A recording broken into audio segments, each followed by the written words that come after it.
today pursuant to an agreement reached between Ranking Member Barton and myself at the conclusion of the markup of H.R. 3200, America's Affordable Health Choices Act of 2009. On July 31, the committee ordered H.R. 3200 reported. Over the course of the 5-day markup on this bill, the committee considered over 90 amendments and approved over 70 Democratic and Republican amendments. I'm very proud of the committee's contribution to this historic legislation to provide access to affordable, quality health insurance coverage to all Americans, and appreciate all the hard work that committee members and their staff have devoted to this effort. At the conclusion of the July 31 markup, there were still a number of Democratic and Republican amendments that had been filed with the committee clerk but had not yet been considered.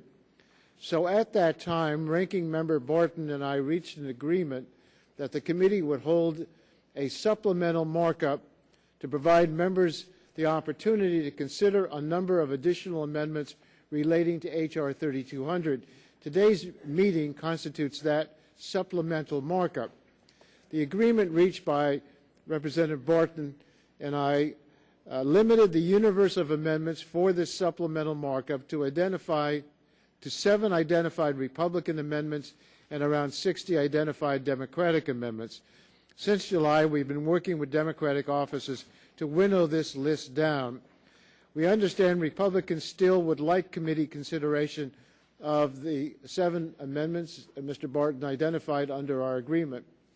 Today, the vehicle for consideration of these additional amendments will be a motion by Representative Dingell to instruct the chairman of the Committee on Energy and Commerce to transmit to the Committee on Rules additional recommended amendments for consideration in connection with H.R. 3200.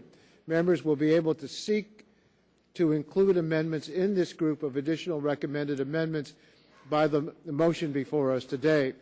I will start the amendment process with a manager's amendment that consists of amendments the minority has identified as those they can join the majority in supporting.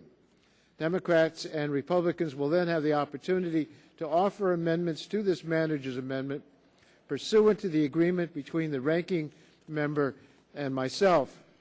After Mr. Barton has had the opportunity to make opening remarks, I would like to move directly to consideration of the motion. I understand, however, that some members would like to make opening statements. Because of the number of amendments on our agenda, I'll limit opening statements to 1 minute for those members seeking recognition other than Mr. Barton.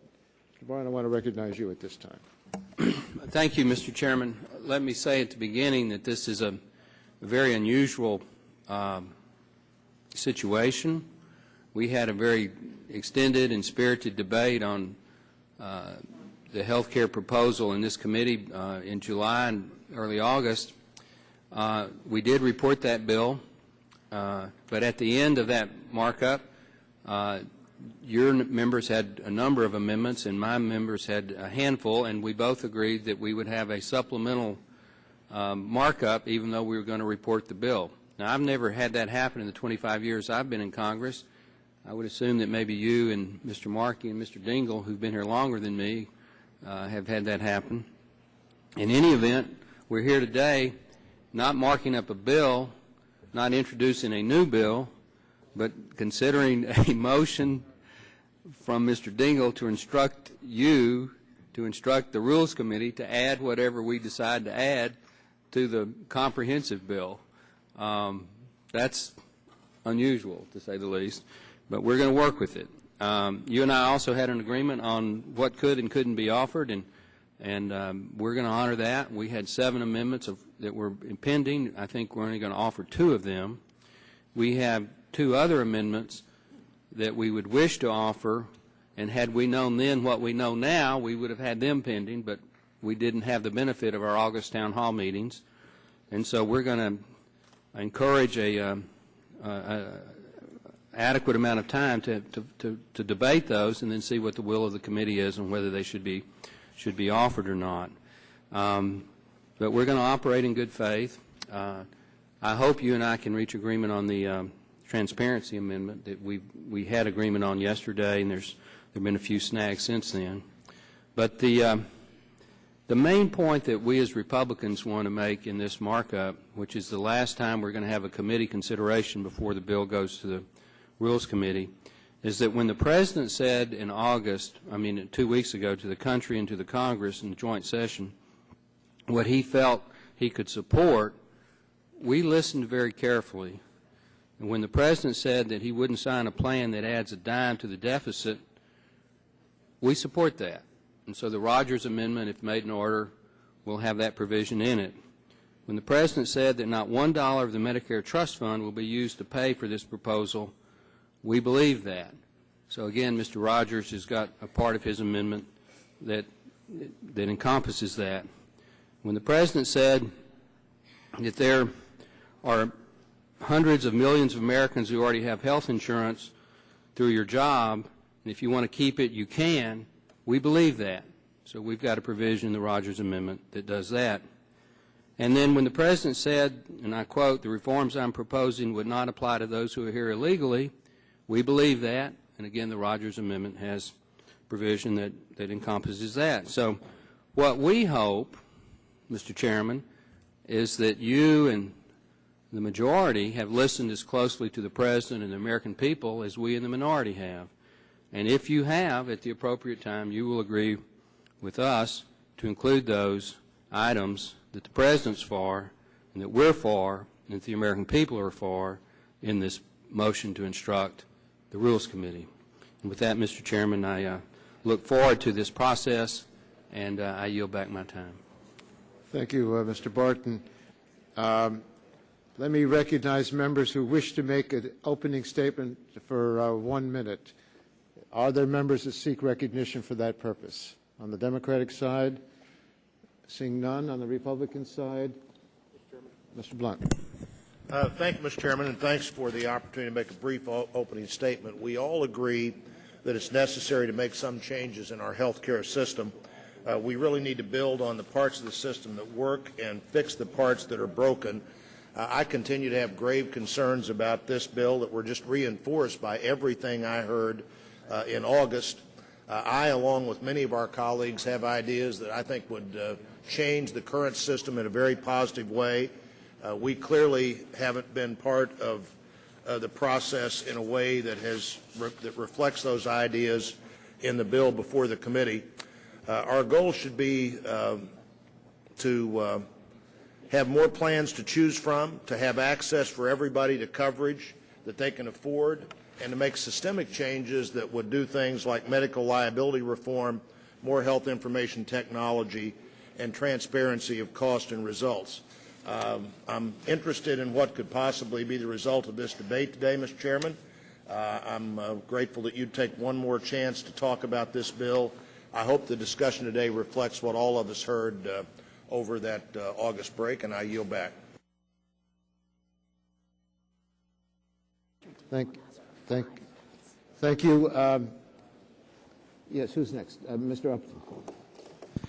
Well, thank you, Mr. Chairman. I spent August on a listening tour across Michigan.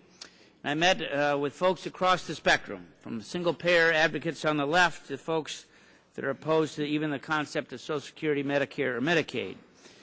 I must say that this is a highly unusual process that moved the bill out of committee.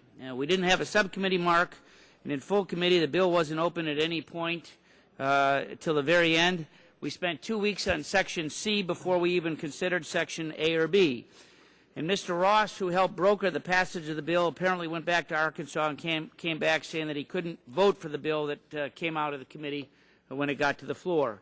Then the markup sets another chance. After 2 months, we come back today to consider more amendments. Why not take advantage of what we learned during our time at home? Why not try to take a highly flawed bill and allow amendments to it? The Speaker is quoted today as saying that she wants the bill up in a couple of weeks. Well, if the bill that she wants up is the bill that we reported out of this committee without even considering the President's recommendations that he made before the Congress, then good luck. Mr. Rogers has an amendment to reflect many of the President's changes. I hope that we can consider them to make a flawed bill somewhat better. Yield back. Thank you, Mr. Upton. Mr. Stearns. Thank you, Mr. Chairman. I think, like the Chairman had indicated, that all of us listened carefully to the President's address to the joint session of Congress on health care, and I think many in the country agreed with what he said. Unfortunately, a lot of the claims that the President made regarding the health care bill, which he thought was included in this legislation, H.R. 3200, is not. In fact, most of his claims were not, particularly the one that's dealing with illegal immigration. The President said, quote, the reforms that he is proposing would not allow those who are here illegally to get government subsidies. Well, that's not true. The bill does allow people that are here illegally to get subsidies. I believe that a verification of citizenship when applying for taxpayer assistance should be included in this legislation. That's a simple fact. We've had an amendment in this full committee. It did not pass, unfortunately. So I think the Rogers bill is going to include the need for verification of citizenship when applying for taxpayer assistance, and I look forward to voting for that. And I hope, Mr. Chairman, you'll allow the vote on the Rogers bill. Thank you. Any Democratic members seek recognition? If not, Mr. Deal, did you want to be recognized? Gentleman's recognized. Thank you, Mr. Chairman. When H.R. 3200 passed out of this committee on the last day of July, it moved into the arena of public opinion. For the last 54 days, I, like many of you, have held town hall meetings, and it is clear to me that the opinion of the American public has rejected the judgment of the majority of this committee that voted to pass H.R. 3200. Today, we will revisit a bill that has been rejected not only by many of the American public, but also by many in the United States Senate and even many in this House. H.R. 3200 is a dinosaur that has been eliminated by a gigantic meteor known as public outrage. Why then are we in this committee trying to become Jurassic Park and recreate H.R. 3200, which has become extinct? It is clear to me that no amount of facelifts or reconstructive surgery in the form of amendments that were drafted before the August recess can make this bill acceptable to the American people. Yield back. Yes, gentleman from Kentucky. Thank you, Mr. Chairman. Each one of us on this committee have been sent to Washington to be advocates for our constituents. And during August, when all of us went home, it was made very clear to us by our constituents in very loud ways that they are thoroughly and completely opposed to H.R. 3200. Now, this morning, the chairman is going to ask to send to the Rules Committee amendments to H.R. 3200. I would ask the chairman to send 3200 back to this committee and give us an opportunity to reopen that bill to reflect the changes that the constituents of our districts want. When President Obama spoke, he said that he would not favor taking money from Medicare. H.R. 3200 takes money from Medicare. He said he would not increase the debt. H.R. 3200 increases the debt. He said he wanted medical malpractice reform. This bill does not have it. So I would respectfully ask the chairman to allow Mr. Rogers to bring 3200 back and allow us to debate this again.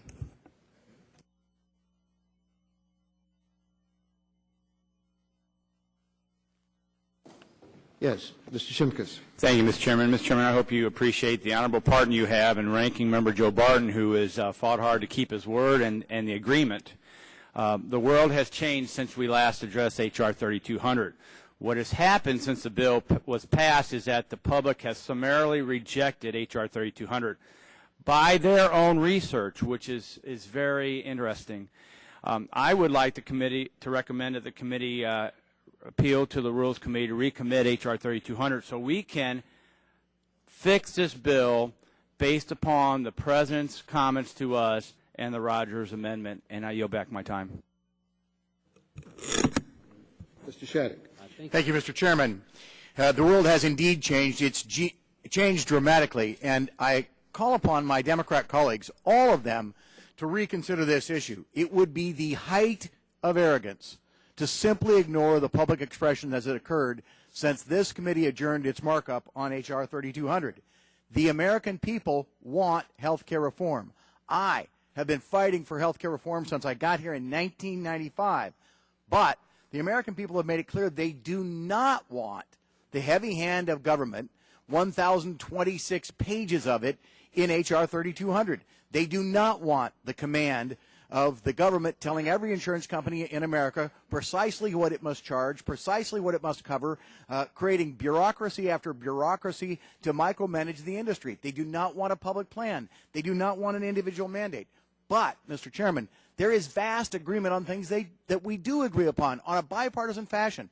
Every Republican and every Democrat in this Congress supports dealing with pre-existing conditions and not allowing Americans to go bankrupt because they're afflicted with one of those pre-existing conditions or chronic illnesses. Every member of this Congress, Republican and Democrat, agrees it's time to fully embrace universal coverage. Cover every American, not through the emergency room.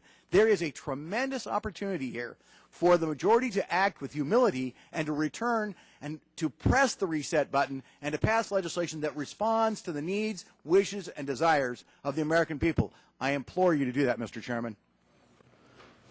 Mr. Boyer. Thank you. Thank you, Mr. Chairman. 2 points. Number one, I'd like to thank you during the August break in working with me with regard to the issue on medical devices and on veterans. So I want to thank you. You kept your word to me, and I appreciate it. With regard to my constituency in Indiana, from the healthcare town meetings that I had held, they're really concerned about the level of government intrusion in their lives, and they're asking for us to be pragmatic.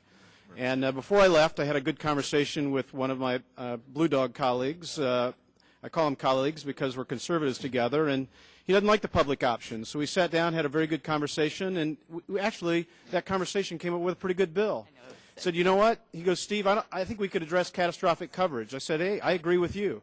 I said, well, what about let's prohibit pre-existing exclusions? He goes, I'm for that. Then you go, what about we increase the risk pools to bring down the cost of insurance and increase access for small businesses? He says, I'm for that. What about doing medical malpractice reform? He goes, I'm for that. He goes, what about tax equity for those who are 18 to 35, allowing them to deduct because we give the opportunity for business to deduct? Let's bring tax equity. He goes, that's a pretty good idea. Then let's do wellness programs. If healthy people cost less, and if 75% of the health care costs come from 4 major conditions, cardiovascular disease, cancer, diabetes, obesity, changing behavior can help prevent those conditions. That's a pretty good bill. So we really should, Mr. Chairman, let's be pragmatic and let's work on that which we can agree on rather than changing the entire delivery system. I yield back. Thank you, Mr. Boyer. Who else seeks recognition? Mr. Pitt. Thank you, Mr. Chairman. As has been stated, the President has attempted to reassure the American people on several issues, but they still aren't convinced. They're questioning whether the President means it when he says that the bill will be deficit neutral. They're questioning whether he means it when he says the bill will allow you to keep your plan if your doctor if you want to. They aren't sure he means it when he says no illegal immigrants will participate in the plan, that he will protect Medicare. And many, myself included, are not convinced he means it when he says federal funds won't be used to pay for abortion, especially since every proposal that Congress has considered would broadly expand federal funding for abortion. If the President is serious about federal funds not going towards abortion, let's amend the bill to say just that. No federal funds for abortion or plans that include abortion. Let's address these issues if he really supports them. I see no reason why the Chairman, his colleagues in the majority wouldn't agree to amending the bill to do each of these things. And with that, I yield back. Thank you, Mr. Pitt. Who seeks recognition? Ms. Bono. Mac. Thank the Chairman. I want to echo the sentiments of my colleagues, but also express my disappointment that we were unable to come together and produce a bipartisan product to improve our nation's health care system. I also remain opposed to H.R. 3200, as it will put the government behind the wheel for an approach that is far from meeting even the President's recent goals of maintaining coverage, keeping costs down, or addressing tort reform. The most troubling aspect of the current debate is that we're not even talking about health care. We're talking about keeping costs at some magic number, shifting costs around so the burden is on taxpayers and small businesses, and meeting arbitrary timelines to complete this bill. While we could take the frustration voiced by Americans across the country during the August recess and craft a new approach, the notion has strangely become that we don't have the time. Our committee took what were 5 long days, but surely we have 5, 10, or 15 more days to get this right and to get it done. Let's start with a fresh approach get a bill that meets our shared goals. Mr. Chairman, thank you. I yield back the balance of my time. Thank the gentlelady. Mr. Walden. Thank you, Mr. Chairman. Let's face it, H.R. 3200 drives up costs, doesn't take them down. It hurts seniors on Medicare, and especially states like Oregon, where we have a high usage of Medicare Advantage.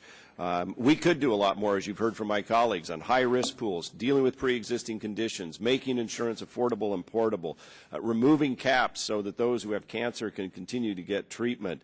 There are lots of things we can do on the policy side, and I think we could find a lot of agreement on this committee and in this Congress to come together on a bipartisan plan. Americans want it, they deserve it, and we should work toward that end. The other thing I heard during my meetings out in Oregon this summer was, why don't you guys read the bills? And why don't they give you time to read the bills? So I would call on my colleagues here to join Congressman Brian Baird and me in signing Discharge Petition 6, which we filed today, to give members of the House, the public, and the press 72 hours to review bills like this before they're voted on the House floor. So if you want sunshine in the process, if you want accountability and transparency in policy making, sign the discharge petition and bring H.R. 554 to the floor so we have rules in place that will allow us all to have 72 hours to read, understand these bills. And I yield back. Thank you, Mr. Walden. Mr. Terry. Thank you. I think we in Congress must stop the spending and reduce our debt first. This bill costs the American people plus or minus $1 trillion, and when you look at it, really over about 6 years. I think it's about $290 billion, according to CBO, that goes straight to our deficit. Another $500 billion comes from Medicare and Medicaid savings, which I believe are really cuts. That's why our home health care people and skilled nursing facilities are bracing for cuts, and that's going to be a reduction in benefits to our seniors. If those cuts aren't made, then that $500 billion will add to our national debt. These amendments that we're going to look at today do not protect our nation's future health, our financial health. I believe that we should jettison this bill and let's start over in a healthy, bipartisan manner. I yield back. Yes, gentleman from Oklahoma. Thank you, Mr. Chairman, and I agree with a lot of my colleagues. I, along with many of them, got to speak to thousands of my constituents over the break, and I found just bipartisan dislike for this measure. And one of the things I heard a lot about was how this affects small businesses, which are the backbone of our economy. This bill imposes an $818 billion tax on small business. They don't like that. I don't think that's a good recipe right now in economic slow times that we're in to do something like that. And neither did the people in my district. We need to get, another thing we need to get on this bill is all the stakeholders at the table. I don't think we got them. I spoke to a lot of physicians, for example, and they said the American Medical Association endorsed this bill, so the physicians were on board. Well, I can tell you they weren't in the 1st Congressional District, Oklahoma. Not only were they not involved, I heard only like 17% of the physicians in America are members of the American Medical Association, and the ones that were members of it quit in droves in my district. Also, I think that it's very important that we get everyone, patients, doctors, hospitals, all the people together and move incrementally as we go forward to reform our health care system, which we all agree needs to happen. We need to reduce cost in health care, and we need to make sure that all people with pre-existing conditions can get coverage, but we don't need to do this with a $1.5 trillion government takeover of our health care system that sets up tremendous bureaucracy and puts all kinds of stuff between the patient and the doctor relationship. Gentleman's time has expired. But we need to do it incrementally and move more slowly. Thank you, Mr. Chairman. Mr. Murphy. Thank you, Mr. Chairman. Like many of my colleagues, I held town hall meetings as well. Thousands attended. And I heard from thousands and thousands more with mails, emails, phone calls, and they made their message loud and clear. Fix health care, but not this way. Millions said scrap much of this bill and do something else. Well, millions of Americans can't all be wrong. Many are without insurance. We need to fix that. Medicaid and Medicare are seriously flawed. They're old. We must fix those. Will Rogers once said, when you find yourself in a hole, stop digging. Well, we are still digging, but not with a shovel, but with a whole army of backhoes. Today, we're going to be voting on amendments to increase spending even more. How do you make health care affordable by adding more mandates, more bureaucracy, more inefficiency, more barriers, and more spending? The answer is you can't. The American people get it. Congress should get it, and we have more work to do. Please, let's bring this bill back and work out some bipartisan solutions for the benefit of America. And I yield back. Gentleman's time has expired. Mr. Burgess. Thank you, Mr. Chairman. Like many of my colleagues, heard from my constituents, and I had hoped we had listened to America during the August recess and would come back to this Congress and hit the reset button, or at least the pause button, but instead we're hitting the fast forward on once again. I think the general disappointment with this bill is that we are trying to do too much. I'll also address the issue of bipartisanship. This bill has never been bipartisan right from the start, but that's not for lack of trying. I reached out to the transition team last November and met with them in my office. I told them I didn't give up a 25-year medical career to sit on the sidelines while this bill was crafted. Mr. Chairman, I met with you in January. It expressed a similar sentiment. I never got a call back. In March, I did go down to the White House, but it was only for a photo op. In April, I met with Nancy Ann Mendeparle, but again, it was one of those discussions that never went anywhere. In July, the President asked any member of Congress who wanted to come in and do the bill line by line. I responded affirmatively. Within a few hours of that comment, I'm still waiting for a response. Finally, in the speech 2 weeks ago, the President said he would welcome any Republican who came in with good ideas, but he put some preconditions on it. Now, isn't it ironic that the President would meet with members of foreign countries that don't necessarily like us without preconditions, but he won't meet with congressional Republicans without preconditions? Mr. Chairman, the time is to hit the reset button now. Let's instruct the Rules Committee to recommit this bill and get it right for the American people. I'll yield back the balance of my time. Gentleman's time has expired. Gentlelady from Tennessee. Thank you, Mr. Chairman. As you're aware, we all held great meetings in August, and we're continuing to talk to the American people and hear what they want. And we have an alternative, a substitute amendment, that would provide many of those components that they want. The American people want us to address pre-existing conditions. We have a way to do that. We have a way to look at high-risk pools. We certainly want to make certain that malpractice laws are addressed. The American people want to see some reforms that are there. Portability is a big issue with women. Women want to be able to know if they lose a job, if they change jobs, they can take their health insurance.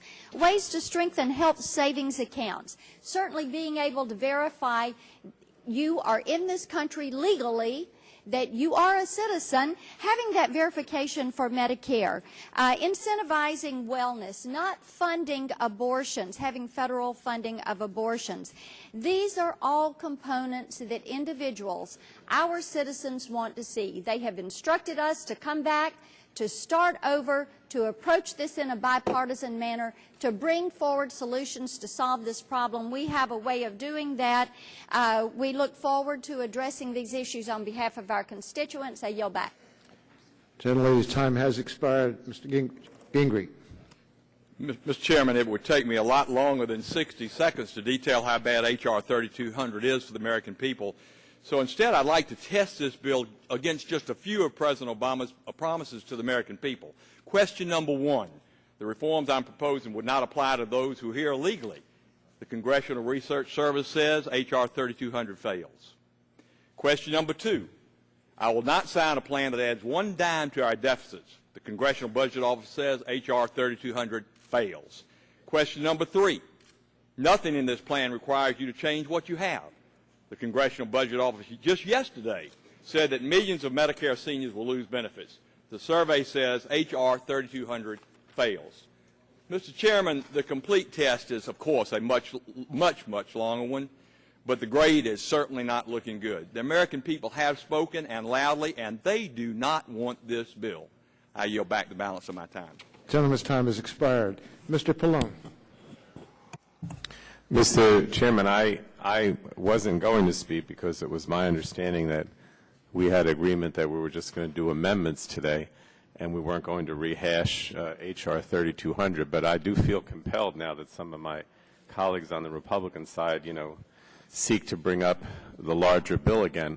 I just want to say I had town meetings during the August break, as I often do, and of course I heard from a lot of my constituents, but there was no question in my mind that my constituents overwhelmingly support H.R. 3200 and believe strongly in what we're trying to accomplish in the bill, and that is to establish affordable insurance for those Americans who increasingly can't find it. The number of uninsured continues to go up every day since we last met here in July and reported out 3,200. Affordability continues to be a problem as health care costs and inflation continue to go up. So nothing has changed other than it's gotten worse, and that more and more Americans have no insurance and more Americans are faced with higher premiums. And there's no question that we need to address that, and H.R. 3200 does it in a very effective way. We establish an exchange. We provide affordable insurance within that exchange. We create competition, and we create choice, which hasn't been available for many Americans in the past. Gentleman's time has expired. Thank you, Mr. Chairman. Thank you. Mr. Scalise. Thank you, Mr. Chairman. 2 weeks ago, President Obama addressed a joint session of Congress. The President has now given nearly 40 different speeches on health care. And while the President claims to seek bipartisanship, and while he has twice invited members of Congress to discuss the bill line by line, let it be noted for the record here that a number of us have taken him up on his offer, yet the President refuses to honor that pledge. The American people deserve better. When the President goes on TV and says there's no tax in the bill, page 167, a tax on uninsured. It's called a tax in the bill. Maybe the President needs to read that. While the President keeps giving different speeches, he is ignoring the message sent by millions of Americans during town hall meetings in August. American people do not want a different speech. They want a different bill, Mr. Chairman. Many of us have come up with common sense solutions to our health care system without destroying the things that make our medical care the best in the world. More than 40 of us have co-sponsored H.R. 3400, a bill that fixes the parts of our health care system that are broken without destroying the things that work.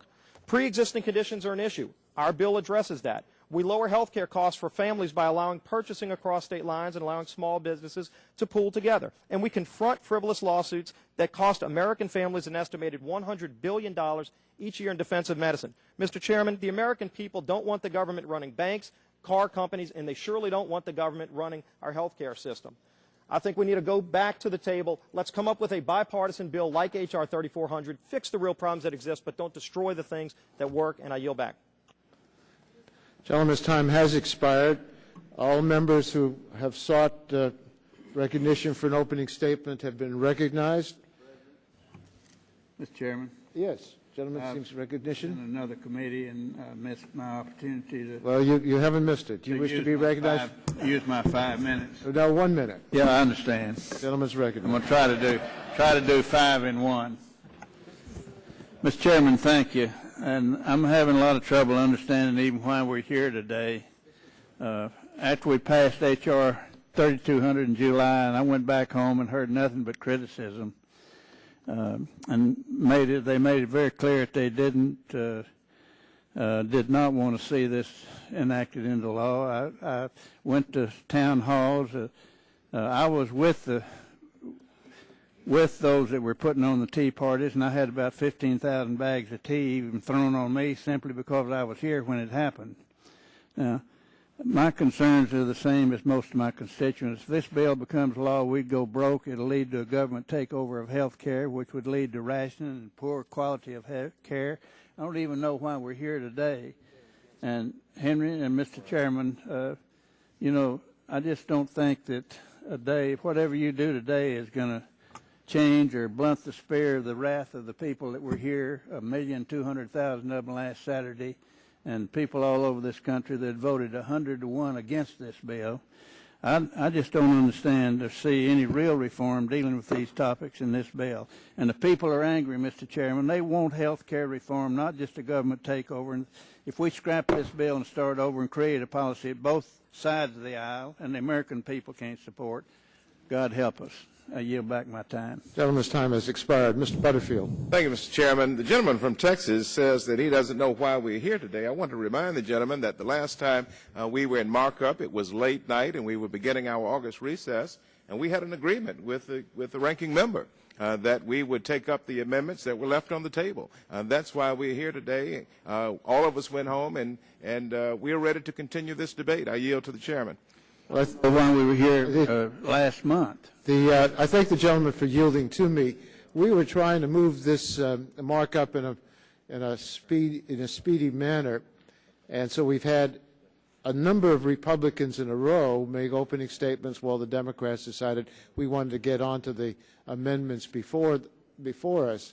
But if the viewers or those in the audience listen to the Republican comments, you would think they suddenly realized in August that there was a problem, and they're back here to do something about it. Well, we've been trying for years to get the Republicans engaged in this issue, and the President has given us leadership. It's a disgrace that we have so many millions of Americans without insurance. We've got to make it affordable. We've got to make it good quality, and we've got to enact reform. And I just wanted to make that statement, but I notice your time has expired. Reclaiming my time. Thank you, Mr. Chairman. Thank you. Further opening statements? If not, the Chair recognizes Mr. Dingle for the purpose of offering a motion. Mr. Chairman, I thank you. I move at this time that the committee instruct the chairman to transmit additional recommended amendments for consideration by the Committee on Rules and the House of Representatives in connection with H.R. 3200 as previously ordered, reported by the Committee on Energy and Commerce. These amendments are described in the motion that is at the desk.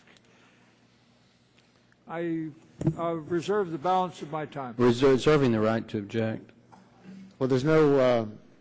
You're reserving the right. Well, parliamentary inquiry. The gentleman will state as parliamentary inquiry. And this is not an unfriendly parliamentary inquiry, Mr. Chairman. I would like the council to inform the committee if this motion is adopted and sent forward to the Rules Committee, what the standing of the motion would have at the Rules Committee.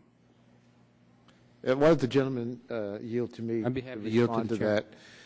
The committee's bill, H.R. 3202, was that the number? 3200. 3202 would probably be better, Mr. Chairman, but we'll. That bill was reported. So this committee has already done its work on the health insurance reform bill, as have the other two committees in the House that have jurisdiction. But we had additional amendments, and if at the end of this proceeding, the motion to instruct the chairman to send these additional amendments to the Rules Committee will be the same as having sent our bill out of the committee. Our bill would go to the Rules Committee for its consideration. These amendments would go to the Rules Committee for its consideration, the same as the bills from the other two committees will go to the Rules Committee for its if the gentleman yield for a yes, whatever this committee sends to the Rules Committee and the chairman's motion would have equal standing with the bill that was reported. Is that correct? These are recommendations for amendments for the Rules Committee to consider to the bill that was reported. So it would not have equal standing. It would have some official endorsement, but it would not automatically be considered as part of the bill that was reported. That's correct. I thank the chairman. Parliamentary inquiry. Who's seeking? Right here.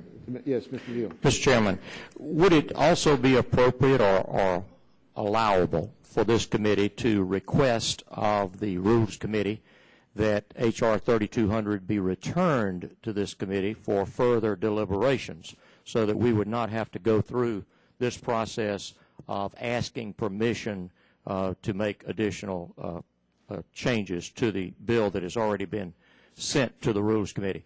Is that something that is within the power of this committee to request? Well, this committee can report a bill, and then it would go to Rules Committee as a bill. But that doesn't guarantee that bill will be taken up on the House floor without some changes to reconcile that bill with the other bills on the same subject from the other two committees that have jurisdiction. Mr. Chairman, further inquiry. I think you maybe misunderstood my question. My question was, before the Rules Committee acts to reconcile the various versions of 3200, could this committee request that the Rules Committee send the version that we submitted to them back to this committee for further consideration?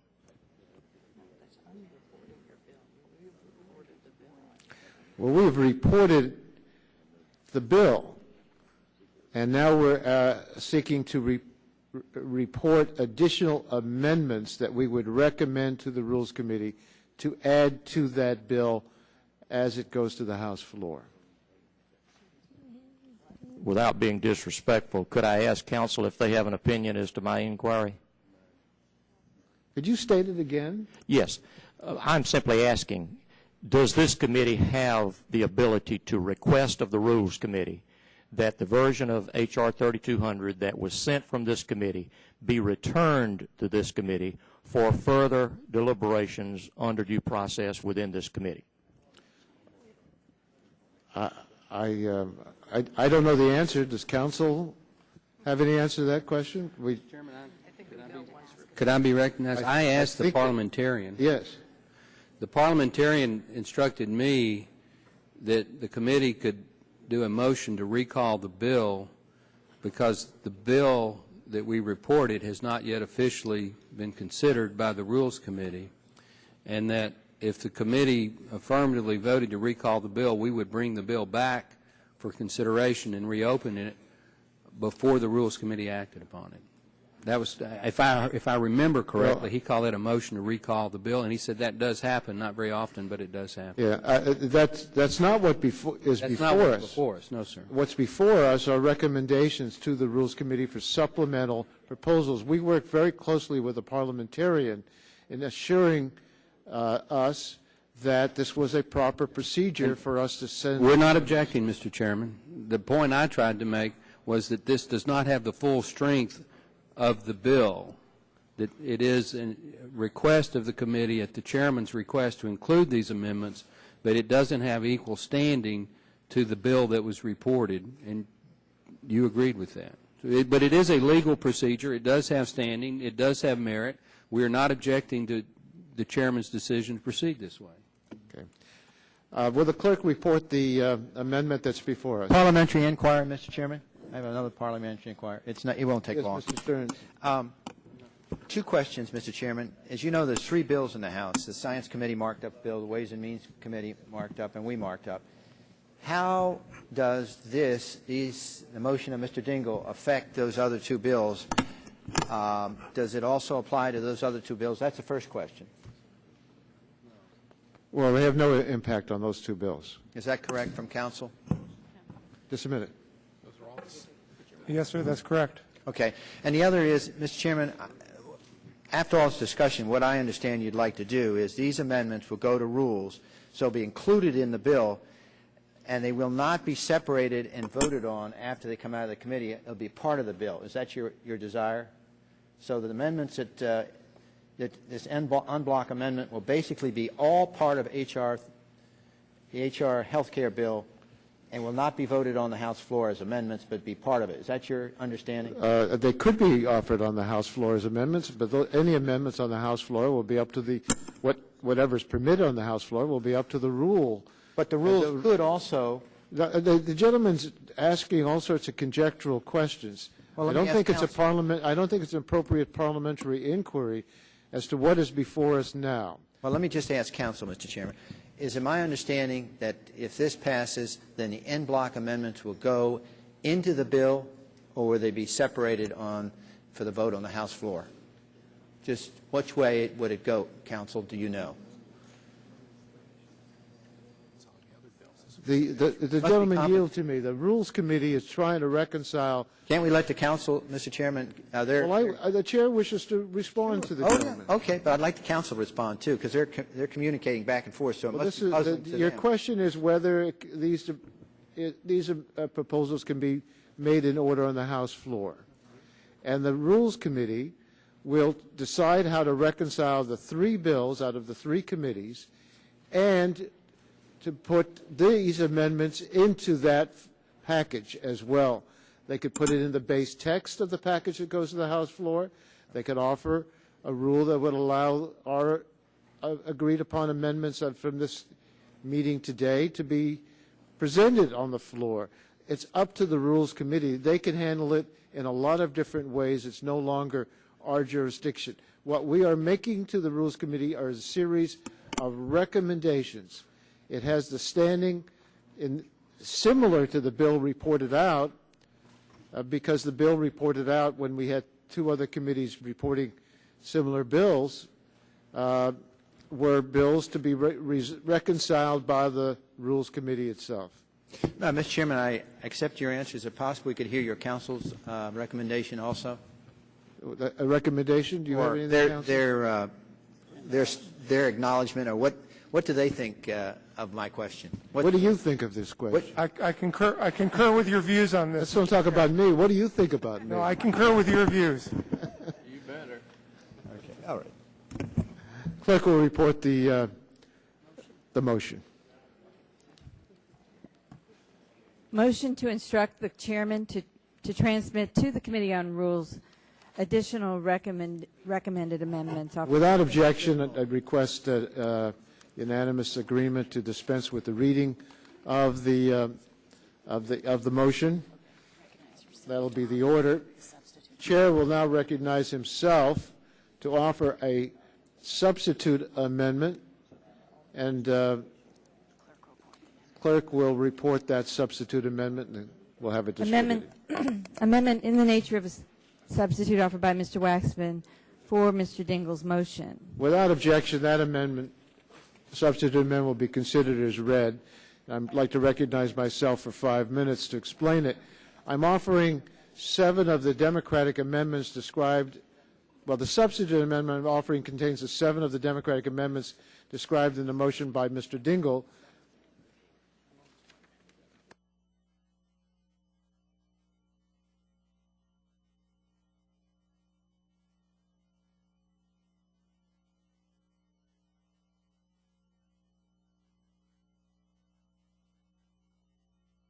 I got it. The substitute amendment contains 7 of the Democratic amendments described in the motion by Mr. Dingell. This amendment was developed after the minority indicated they would seek to have numerous amendments in the base text of Mr. Dingell's motion considered individually. The amendments in the substitute are those that the minority indicated they would support and on which they would not seek individual consideration.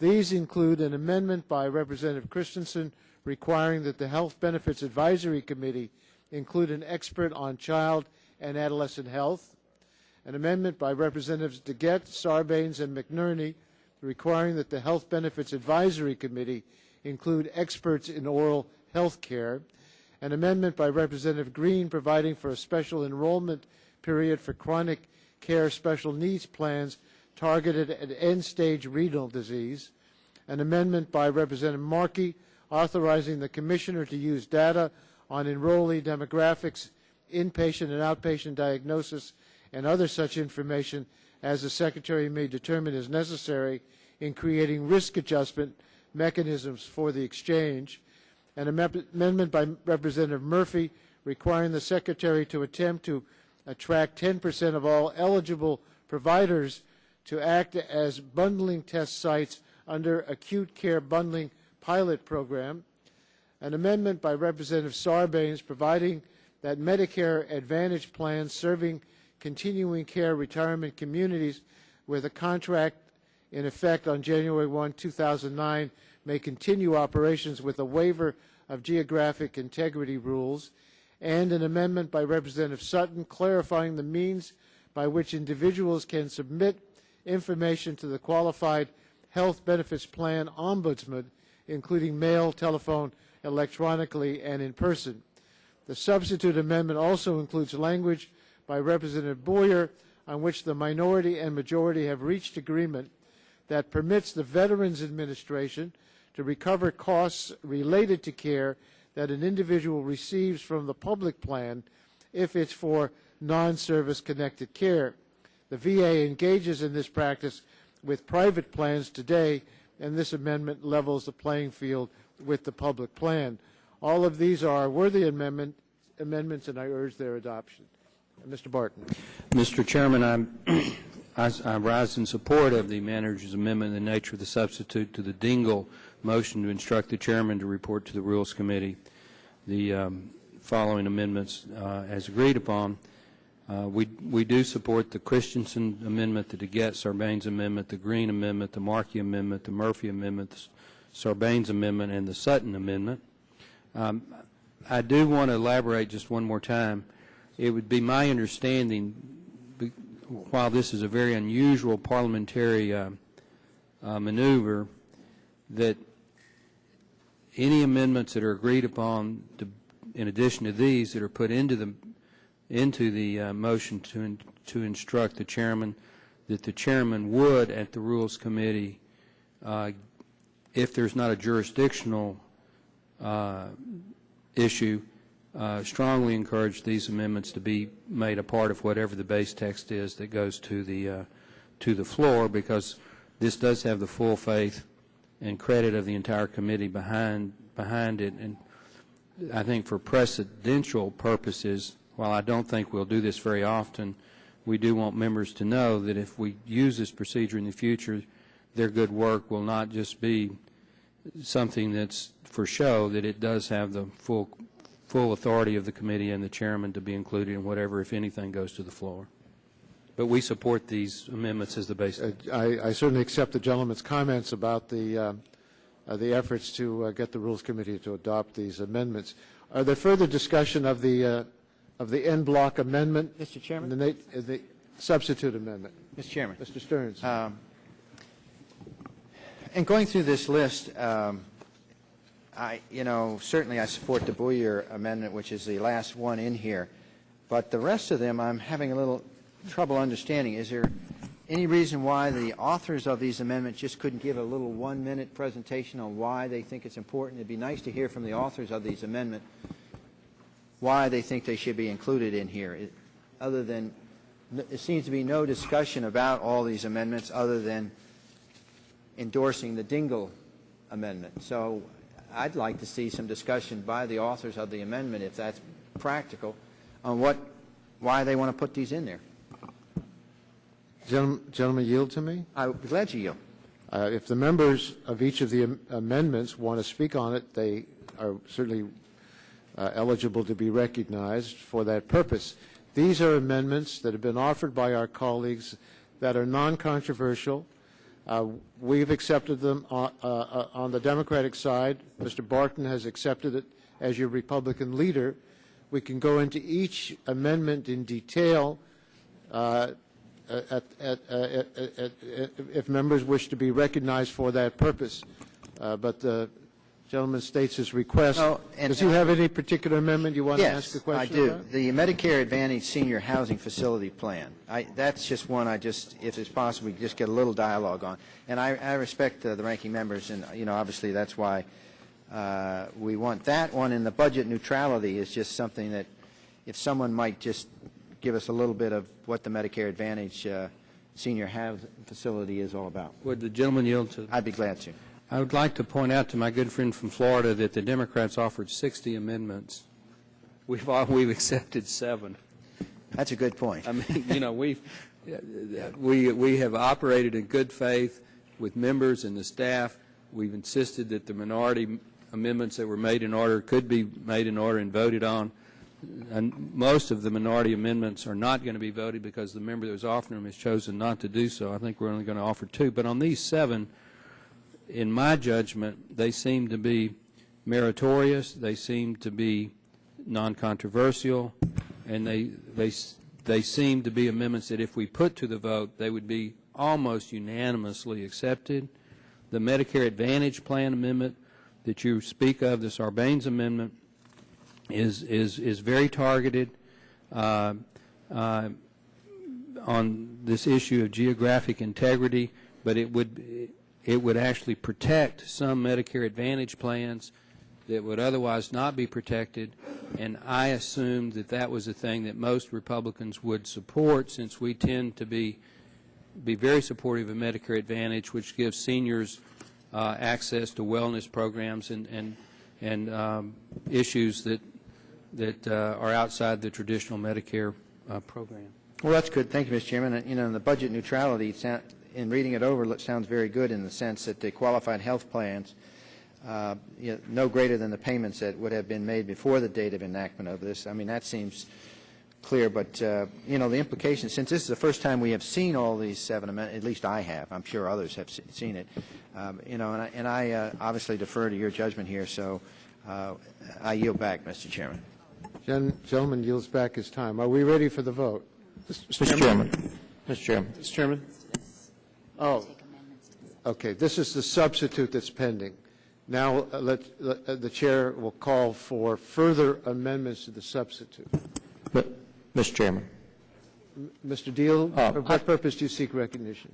I'd like to ask Mr. Sarbanes a question about the Medicare Advantage and the senior housing facilities to get further clarification, if I might. Why don't we have Mr. Sarbanes yield to Mr. Sarbanes, or do you want to ask him a question about it, or do you want him to explain it? I'm sorry, I could not hear. Do you wish to ask Mr. Sarbanes a question, or do you want him to explain his amendment? I think I can just narrow it down and save some time by just asking specifically about a section of it I'm concerned about. Mr. Sarbanes, I'm looking on page 5, the subparagraph B there, and it's qualifying which Medicare Advantage organizations fit under this definition, and one of the requirements is that they must have for at least 1 year prior to January 1 of 2010 have been under a demonstration project established by the Secretary, which means that they would have already been in place as of January of this year. Do you know how many plans fit that definition? I do not know how many, but we can find that information out and get it to you. I'd be happy to do that. My concern is that by limiting it to those who were under a demonstration plan, that obviously does not include many others that maybe are doing exactly the same thing, but just were not under a demonstration project established by the Secretary. My concern is that if it's a good idea, then why not extend it to everybody who meets the other definitions here? Well, I think there's certainly the potential over time to expand off of the demonstration project that has been in place before. The goal here was to make sure that we preserved this particular approach so that it didn't go by the boards and didn't expire, which is what this is designed to do, because the demonstration so far has been pretty successful in terms of aligning the service area with, in effect, the boundaries of a continuing care retirement community where you can explore particular management of care approaches that both deliver high quality care and achieve efficiencies with respect to cost. So that was the first objective here, which I think is achieved by the amendment. Over time, I'm very optimistic it will continue to demonstrate good results and we can pursue further expansion of it. I'm perfectly in agreement with the underlying purposes of what the gentleman's trying to do. My concern is that we may be unduly restricting those who meet the same criteria but just were simply not under a demonstration project agenda. If the gentleman has access to that information as to who would qualify under this amendment, I would appreciate receiving that. Absolutely. Thank you. I yield back. Gentleman's time has expired. Mr. Terry, do you have an amendment you wish to offer? Thank you, Mr. Chairman. I have an amendment at the desk. Clerk will report the amendment. Mr. Chairman, before we offer Mr. Terry's amendment, did you wish to engage in a colloquy with Mr. Booyer? My understanding was that there was some colloquy. We can do it. Okay. Okay. Do you want to continue, or you? Clerk will report the amendment. Amendment offered by Mr. Terry of Nebraska. At the end of Title V of Division C, add the following. Without objection, the amendment will be considered as read, and Mr. Terry is recognized for 5 minutes. I just want to make sure that I haven't seen the one being handed out. We're talking about communications with Commissioner. What is the number? Terry Amendment number 3. 2001, is that correct? I have 002. Hold on. Yeah, 2_001. It's entitled Communications with Commissioner. Part G, Communications with Commissioner. Are we handing it out and I can look at it? Mr. Terry, could you just say the number at the top of your amendment? Terry 00. UN001. Okay. Yeah, it's 2_001. So let's pause for a minute, make sure we got the right amendment. All I need to do is see it. Distribute it to our colleagues, and then we'll have the further discussion about it.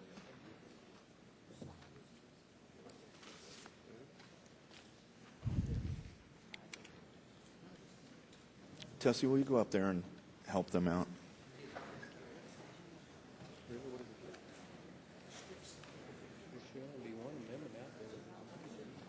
Yeah.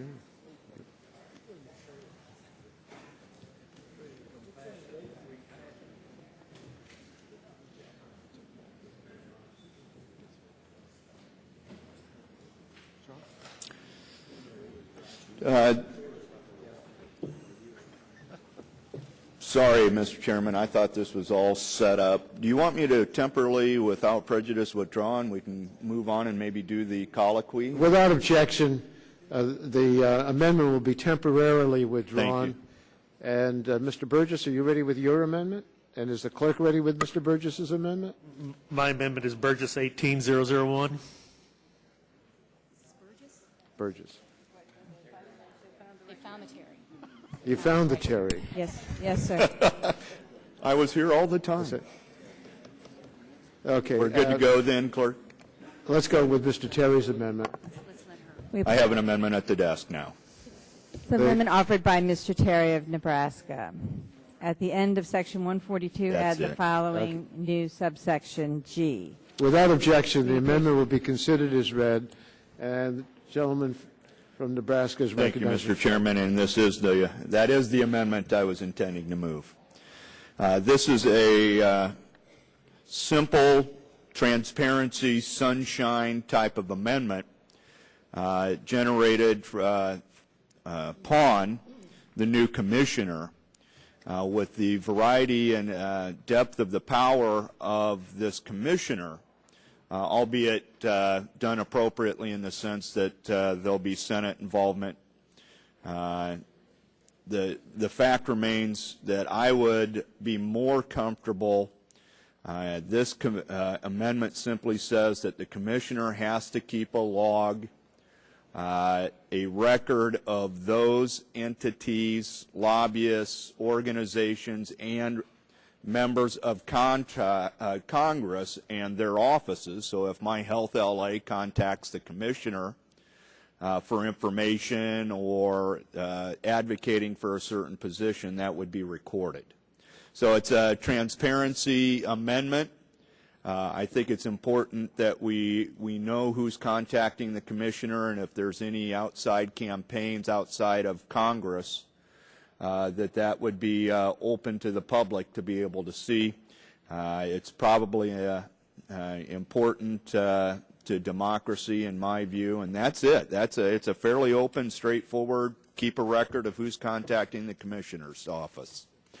With that, I'm open to yielding any time on my side. Seeing none, I will yield. Why don't you? I'll yield to Mr. Pallone. Or you can reserve your time. I can. Because we are going to have 5 minutes debate on each side of an amendment. All right, I'll reserve.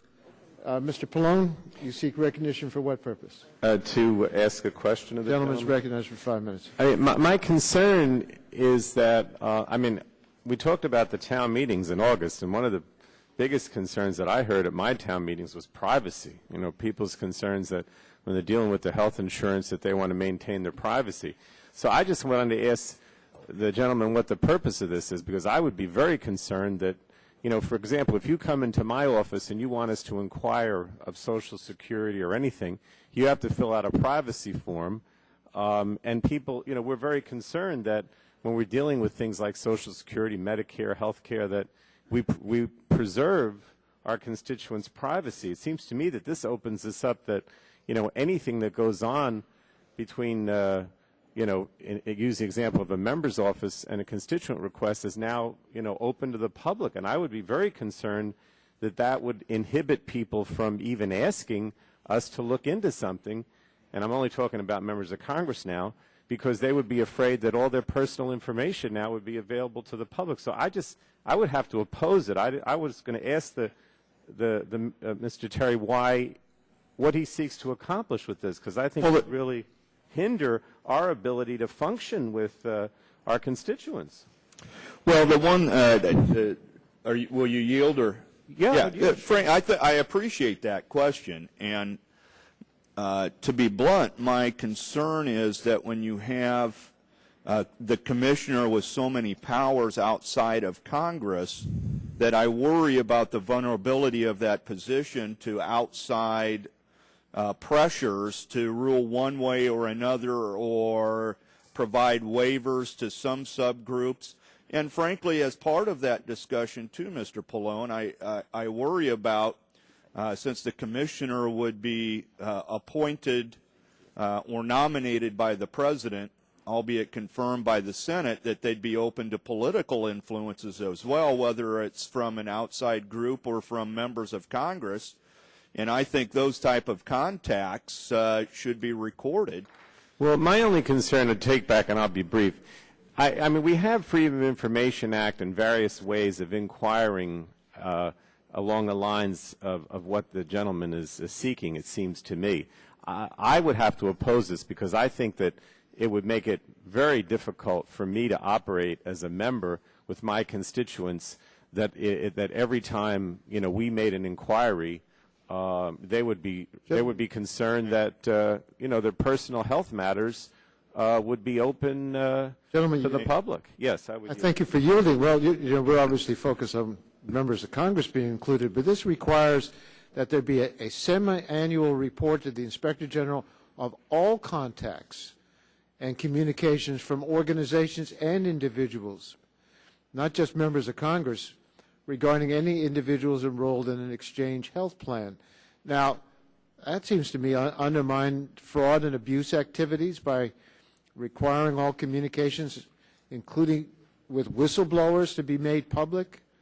Those with knowledge of illegal activities will be reluctant to come forward.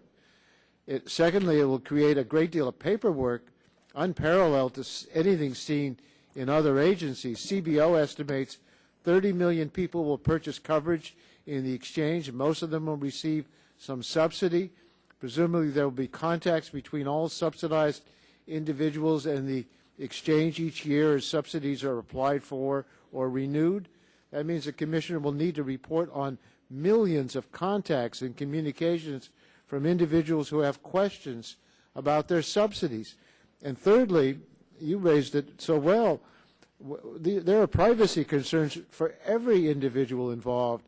It's highly inappropriate for Congress to legislate that communications between people and their government be made public, particularly when the communications involve assistance with their health care coverage. So I'm going to join you in opposing this amendment. I thank you for yielding to me. Yield time back to you. Gentleman, yield. Yeah, sure. Just, I want to briefly be supportive of the Terry amendment. If it were up to me, we'd eliminate this entire commission, and we'd eliminate the commissioner. But if we're going to have it, this organization and this commissioner are going to have unbelievable power over health care in America, and the more transparency there is, the better. Now, the wording communications may be troublesome. We may have to give some definition, but the fact that we would require the reporting of contacts, I think, would be a good thing, because it would bring openness and sunlight, which is what the gentleman from Nebraska is attempting to do. So I would be supportive of the amendment. Mr. Pallone's time has expired. Mr. Terry, you're recognized for 3 minutes to close the debate. Well, I appreciate that, and certainly my intent of this is opposite of the statements by the ranking and the full committee of the subcommittee chair and full committee chair.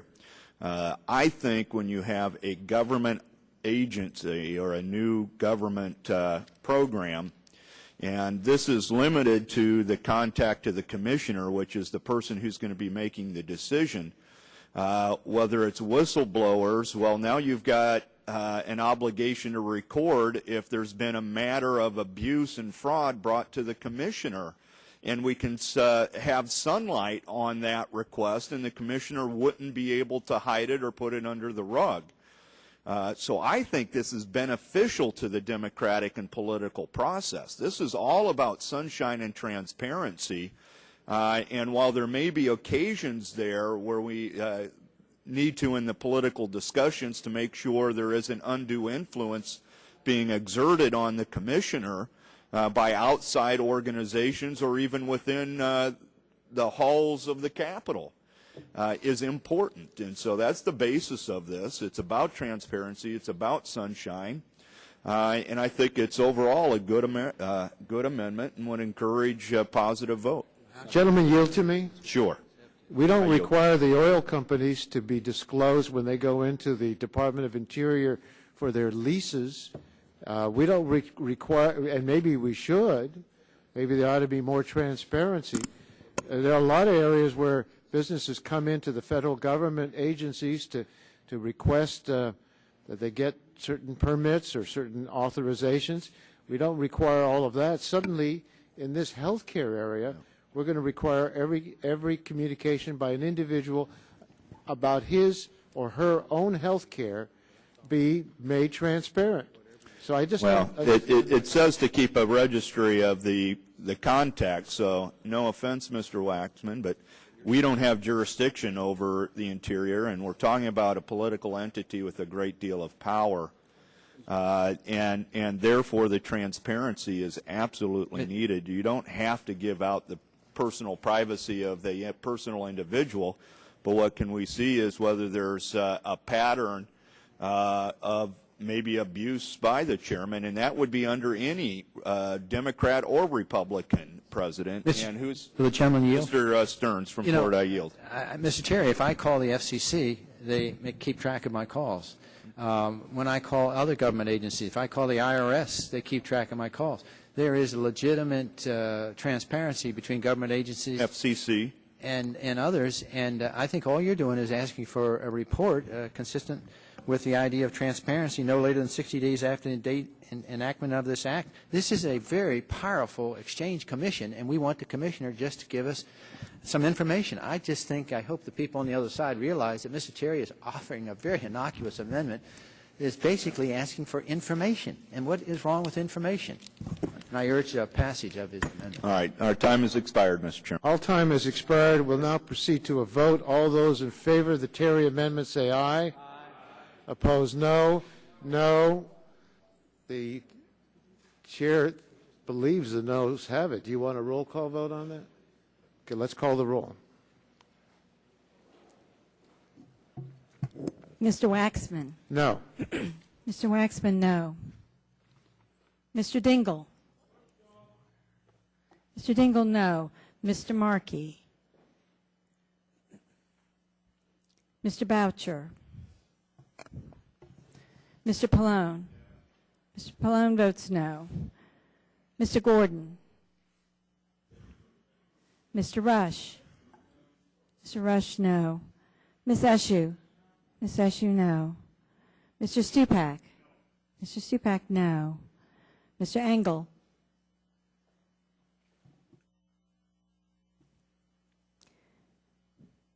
Mr. Green? Ms. DeGette? Mrs. Capps? Mrs. Capps votes no. Mr. Doyle? Ms. Harmon? Ms. Harmon votes no. Ms. Schakowsky? Ms. Schakowsky, no. Mr. Gonzalez? Mr. Gonzalez, no. Mr. Inslee? Ms. Baldwin? Ms. Baldwin, no. Mr. Ross? Mr. Weiner? Mr. Weiner, no. Mr. Matheson? Mr. Matheson, no. Mr. Butterfield? Mr. Butterfield, no. Mr. Melanson? Mr. Melanson, no. Mr. Barrow? Mr. Barrow, no. Mr. Hill? Mr. Hill votes no. Ms. Matsui? Ms. Matsui, no. Mrs. Christensen? Mrs. Christensen, no. Ms. Castor? Ms. Castor, no. Mr. Sarbanes? Mr. Sarbanes, no. Mr. Murphy of Connecticut? Mr. Murphy, no. Mr. Space? Mr. Space votes aye. Mr. McNerney? Mr. McNerney, no. Ms. Sutton? Ms. Sutton, no. Mr. Braley? Mr. Braley, no. Mr. Welch? Mr. Welch, no. Mr. Barton? Yes. Mr. Barton votes aye. Mr. Hall? Mr. Hall votes aye. Mr. Upton? Mr. Upton, aye. Mr. Stearns? Mr. Stearns, aye. Mr. Deal? Mr. Deal, aye. Mr. Whitfield? Mr. Whitfield, aye. Mr. Shimkus? Mr. Shimkus, aye. Mr. Shattuck? Mr. Blunt? Mr. Boyer? Mr. Boyer? Mr. Boyer votes aye.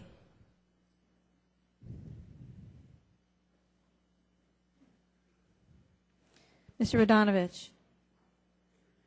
Mr. Pitts? Mr. Pitts, aye. Ms. Bono-Mack? Ms. Bono-Mack, aye. Mr. Walden? Mr. Walden, aye. Mr. Terry? Mr. Terry votes aye. Mr. Rogers? Mr. Rogers, aye. Mrs. Myrick? Mrs. Myrick, aye. Mr. Sullivan? Mr. Sullivan, aye. Mr. Murphy, Pennsylvania? Mr. Murphy, aye. Mr. Burgess? Mr. Burgess, aye. Ms. Blackburn? Ms. Blackburn, aye. Mr. Gingrey? Mr. Gingrey, aye. Mr. Scalise? Mr. Scalise, aye.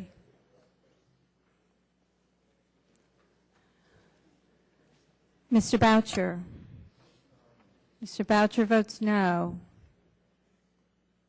Mr. Gordon? Mr. Gordon, no. Ms. DeGette? Ms. DeGette, no. Mr. Markey? Mr. Markey, no. Mr. Doyle? Mr. Doyle, no. Mr. Engel? Mr. Engel votes no. Mr. Green? Mr. Green, no. Mr. Ross? Mr. Ross votes no.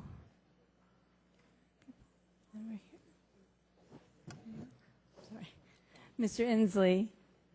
Mr. Inslee votes no.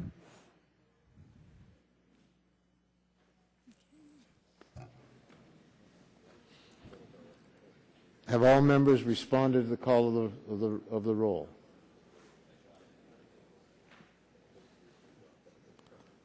Clerk will tally the vote. Clerk, ready to announce the vote? Yes, Mr. Chairman. On that vote, Mr. Chairman, the ayes were 21, the nays were 35.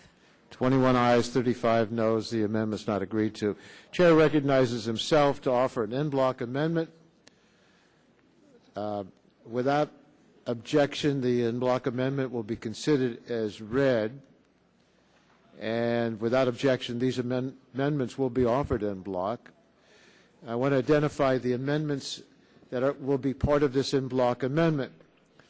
Pallone amendment that authorizes the Secretary to establish infant mortality pilot programs. Rush authorizes the Secretary to award grants to community-based collaborative care networks that assist low-income patient populations in accessing health care services and in participating in case management. Stupak amendment that clarifies that manufacturers need not pay rebates to Medicaid on the drugs purchased by Medicaid managed care organizations, MCOs, if the MCOs have received discounts on the drugs through the 340B program. Green amendment authorizing the Secretary to award grants to certain communities to help develop integrated health care delivery systems. Baldwin amendment that provides for technical assistance to states to improve coordination between Medicare and Medicaid for dual eligibles and new quality measures for reporting relating to care for dual eligibles. Butterfield requires a report by the Secretary on the need and cost of providing oral health care as part of the essential benefits package. Hill makes minor and technical changes to the physician payments sunshine provisions reported by the committee. Castor provides grants for employer wellness programs. Sarbanes-Dingell designates school-based health clinics funded under the new grant program in Section 2511 of the committee reported bill as federally qualified health centers for purposes of Medicaid. Murphy establishes an office on women's health within the office of the Secretary and within the Director's office of each of the following agencies: AHRQ, CDC, FDA, HRSA, and SAMHSA. Welch clarifies the provisions of the Physician Payment Sunshine Act that do not preempt state laws relating to disclosure of payments to physicians. Waxman provides program integrity in the 340B program through procedures for improving compliance by covered entities and manufacturers with program requirements. Pallone modifies the standards for qualified health benefits plans, including the public option, to provide for rules regarding Indian enrollees and Indian health care providers. Rush authorizes the secretaries of HHS and Education to award grants to public secondary schools to establish health science training programs to prepare students for careers in health sciences. And the Ross Non-Discrimination Amendment provides that the Act will not supersede state laws prohibiting health benefit plans or insurers from discriminating regarding participation, reimbursement, or related requirements against a health care provider acting with the scope of its license or certification under state law. All of these amendments we're offering in block. We believe that they are without sufficient controversy to be opposed.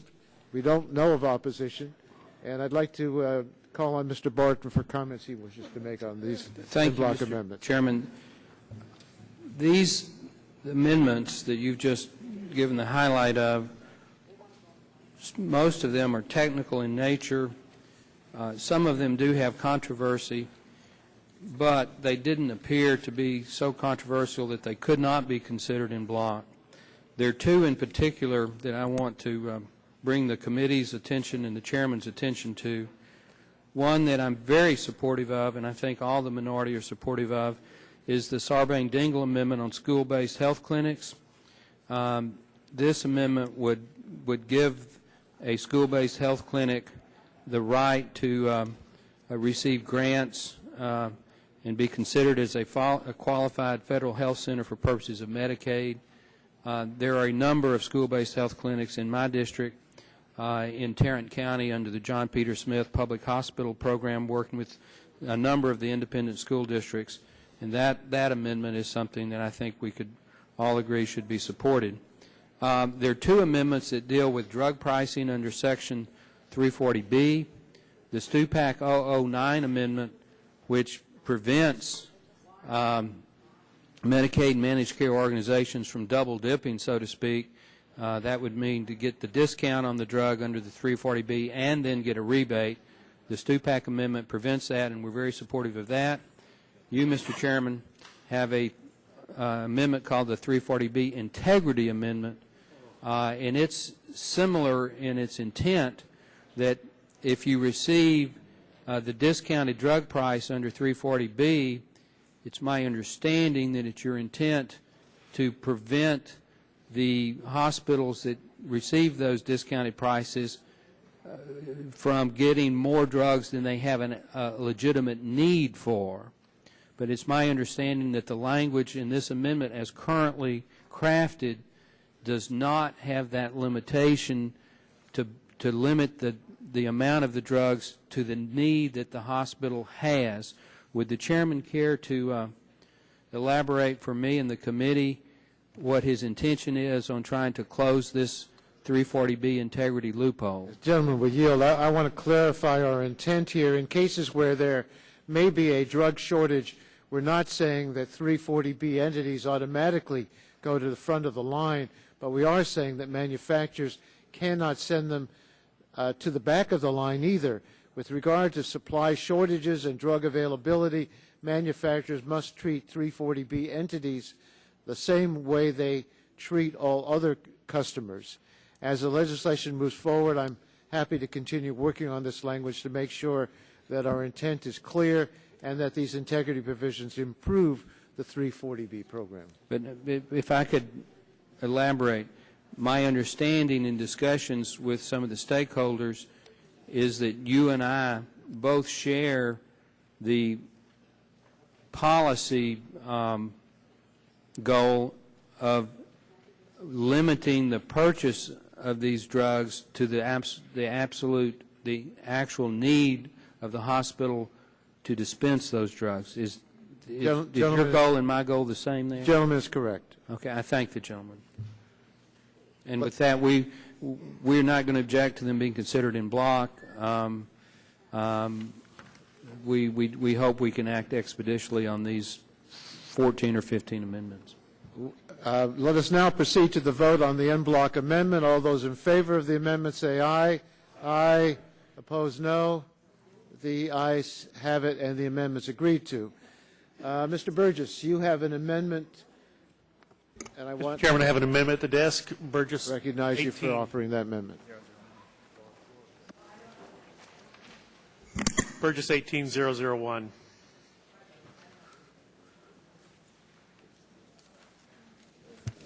Clerk will report the amendment. Amendment to the amendment in the nature of a substitute offered by Mr. Burgess of Texas and Mr. Deal of Georgia. Without objection, the amendment will be considered as read. Gentleman is recognized for 5 minutes in support of the amendment, and if there's opposition, we will recognize the opponents for 5 minutes. Thank you, Mr. Chairman. The bill before us, H.R. 3200, does focus on covering as many of the uninsured as possible and doing so in a government public option plan, which is the preferred measure to do this by the majority. Now, we've learned from the embarrassingly low rates of the federal government already pays doctors under Medicare and Medicaid that this leads to problems. And the primary problem that occurs is cross-subsidization for many cross-subsidization from the private sector to the public sector, which requires the public sector to the private sector to actually subsidize the public sector, and many doctors actually refuse to see Medicare and Medicaid patients altogether. Ironically, the one means by which doctors might be able to afford to see those on the public plan is explicitly denied in this legislation, and that would be to allow balanced billing. Now, I have a letter here from the American Medical Association. As you know, they did support the bill. They support this amendment, and I'm quoting Dr. Michael Maves, the Executive Vice President of the AMA. Adoption of this amendment would be an important step forward for patients and physicians. Adequate payment would incentivize physicians and other providers to participate in the public plan, thereby ensuring broad access to physicians and other providers. The amendment would also ensure that the public plan enrollees maintain flexibility and freedom of choice in contracting with physicians on a private basis. I will, with asking unanimous consent, to insert the record into the letter into the record. Now, in order to ensure that Americans choosing or being forced onto a government plan will be able to see their doctor of their choice, this amendment would allow doctors within reason to bill their patients for the difference between what the service actually costs and what the government is willing to pay for it. This is essential to ensuring that Americans can access the services that they need from the doctors that they want, and it will prevent the cross-subsidization phenomenon from further harming insurance in the private sector. And if he wishes time, I'll be happy to yield to my friend from Georgia, Ranking Member Deal. I thank the gentleman. I believe that the amendment is very straightforward and does ensure that we will have further participation by physicians in the program, and also that we do not continue to shift the cost of a government program that is not bearing its full weight and responsibility and having those costs shift to the private insurance marketplace. And I support the gentleman's amendment. I thank him for yielding. I yield back. Thank you, Mr. Chairman. I will reserve the last 2 minutes of my time. Gentleman reserves the last 2 minutes. Mr. Pallone. For what purpose? In opposition to the Burgess. Gentleman is recognized for the 5 minutes. Thank you, Mr. Chairman. There are about 47 states now that provide balanced billing protections for patients who receive services from in-network providers, including Mr. Burgess's home state of Texas. And there are a number of states who also provide balanced billing protections for when patients get services out of network too. Now, why do they do this? Because providers shouldn't be charging patients more than the rates that they agreed to when they agreed to participate in a plan's network. It leaves consumers exposed to extra financial risks at a time when many are having trouble affording the premiums, co-payments, and co-insurance that they're already responsible for. We keep talking about the issue of affordability, and this goes directly to it. This amendment, in my opinion, is essentially an attack on patients as well as their families, as well as the public plan. Private plans routinely write into their contracts that the physician may not charge one of the plan's enrollees anything beyond the agreed-upon amount. It's an essential protection for enrollees who stay in network to know that their copay will be what it says on the insurance card.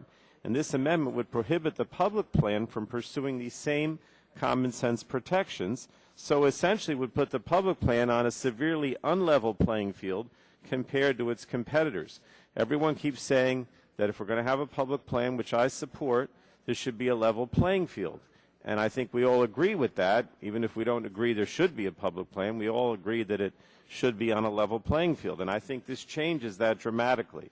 The public plan should have the ability to guarantee that patients don't pay more than the negotiated rates, just as private plans can. So I would oppose that. I think it goes directly to affordability, and it's directly contrary to the idea that the public option should have a level playing field.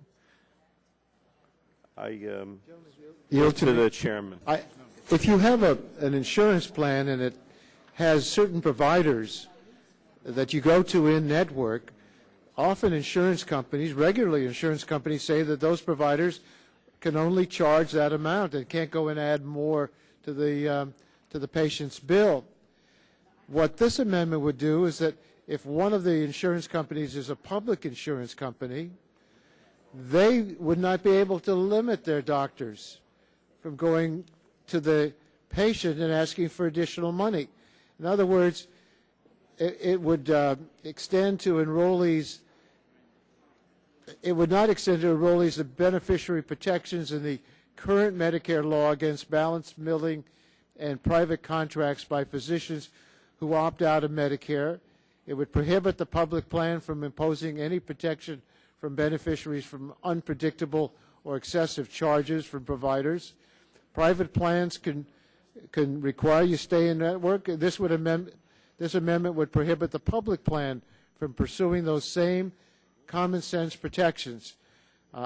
No provider is going to be required to participate in the public plan. That was something we worked out from the very beginning.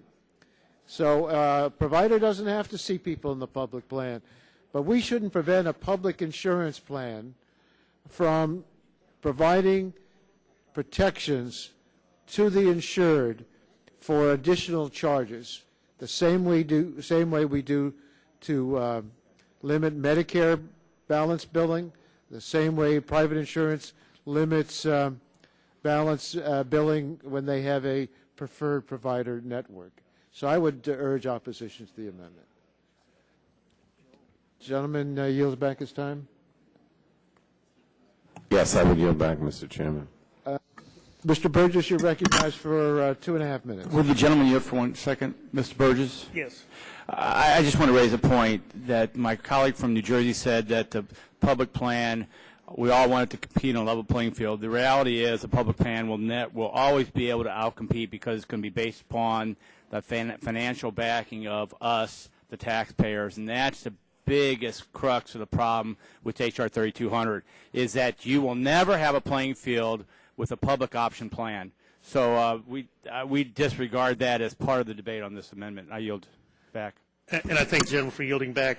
Mr. Chairman, the President of the United States, talking to us 2 weeks ago today, said if you like your doctor, nothing in this plan will require you to change your doctor. All we are trying to do with this amendment is try to ensure that the President is good for his word because, as Mr. Shimkus points out, there will be a tendency to drive out the private sector by this public option, And if you like your doctor, but all you got's the public option, and the doctor can't afford to keep his doors open because of what the public option is reimbursing, you've lost your doctor. And we heard testimony to that effect right here in this committee. A pediatrician from Alabama who came and testified to our committee and said, in rural Alabama, my pediatric practice is now 70% Medicaid, public option, and I'm having to borrow from my retirement plan to keep my doors open. We are not reimbursing that pediatrician the cost of delivering the care.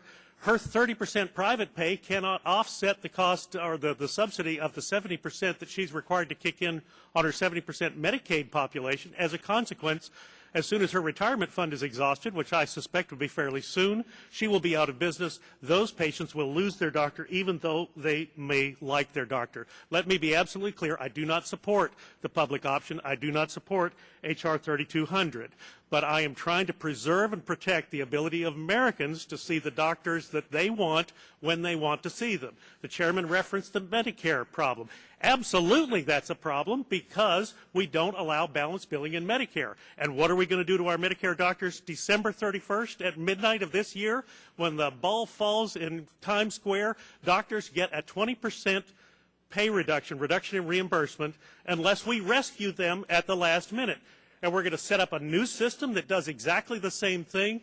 The only lever we have to pull to hold down cost is to cut reimbursements to providers. And we do it every time we have a chance. This public option is a bad idea for doctors. It's a bad idea for patients. This is one small thing we could do to preserve Americans' ability to see the doctors of their choice. And I'll yield back the balance of my time. All time has expired. We'll now proceed to the vote. All those in favor of the Burgess Amendment say aye. Opposed, no. No. In the opinion of the chair, the noes have it. The gentleman requests a roll call vote. Clerk will call the vote. Call the roll. Mr. Waxman. No. Mr. Waxman votes no. Mr. Dingell. Mr. Dingell, no. Mr. Markey. Mr. Boucher. Mr. Pallone. Mr. Pallone, no. Mr. Gordon. Mr. Gordon, no. Mr. Rush. Ms. Eshoo. Ms. Eshoo votes no. Mr. Stupak. Mr. Stupak, no. Mr. Engel. Mr. Engel, no. Mr. Green. Ms. Saget. Ms. Saget votes no. Mrs. Capps. Mrs. Capps, no. Mr. Doyle. Ms. Harmon. Ms. Harmon, no. Ms. Schakowsky. Ms. Schakowsky, no. Mr. Gonzalez. Mr. Inslee. Mr. Inslee, no. Ms. Baldwin. Ms. Baldwin, no. Mr. Ross. Mr. Ross, no. Mr. Weiner. Mr. Weiner votes no. Mr. Matheson. Mr. Matheson, aye. Mr. Butterfield. Mr. Butterfield, no.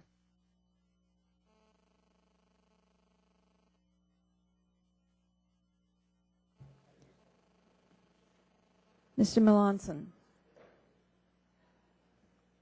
Mr. Barrow. Mr. Barrow votes aye. Mr. Hill. Mr. Hill votes no. Mr. Hill votes no. Ms. Matsui. Ms. Matsui, no. Mrs. Christensen. Mrs. Christensen, no. Ms. Castor. Mr. Sarbanes. Mr. Sarbanes, no. Mr. Murphy of Connecticut. Mr. Murphy, no. Mr. Space. Mr. Space, no. Mr. McNerney. Mr. McNerney, no. Ms. Sutton. Ms. Sutton votes no. Mr. Braley? Mr. Braley, no. Mr. Welch? Mr. Welch, no. Mr. Barton? Mr. Hall? Mr. Upton? Mr. Upton, aye. Mr. Stearns? Mr. Stearns, aye. Mr. Deal? Mr. Deal, aye. Mr. Whitfield? Mr. Shimkus? Mr. Shimkus, aye. Mr. Shattuck? Mr. Blunt? Mr. Blunt, aye. Mr. Boyer? Mr. Boyer, aye. Mr. Radonovich? Mr. Pitts? Mr. Pitts, aye. Ms. Bono Mack? Ms. Bono Mack, aye. Mr. Walden? Mr. Walden, aye. Mr. Terry? Mr. Terry, aye. Mr. Rogers? Mr. Rogers, aye. Mrs. Myrick? Mrs. Myrick, aye. Mr. Sullivan? Mr. Murphy, Pennsylvania? Mr. Murphy, aye. Mr. Burgess? Mr. Burgess, aye. Ms. Blackburn? Ms. Blackburn, aye. Mr. Gingrey? Mr. Gingrey, aye. Mr. Scalise? Mr. Scalise, aye. Mr. Barton? Mr. Barton votes aye. Oops. Okay. Mr. Markey? Mr. Markey votes no. Mr. Boucher? Mr. Boucher, no. Mr. Rush? Mr. Rush, no. Mr. Green? Mr. Green, no. Mr. Melanson? Mr. Melanson votes aye.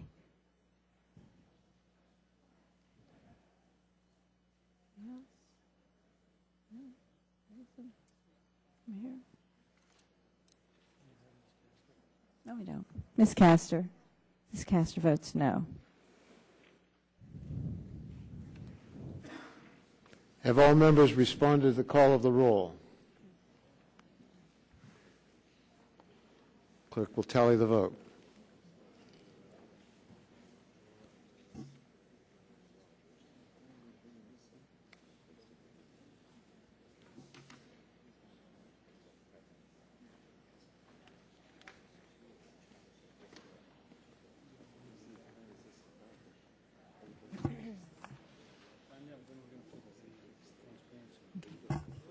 Ready. Clerk will report the vote. Mr. Chairman, on that vote, the yeas were 21 and the nays were 31. 21 ayes, 31 nays. The amendment's not agreed to. Mr. Ross, you have an amendment? Mr. Chairman, I have an amendment at the desk. Clerk will report the amendment.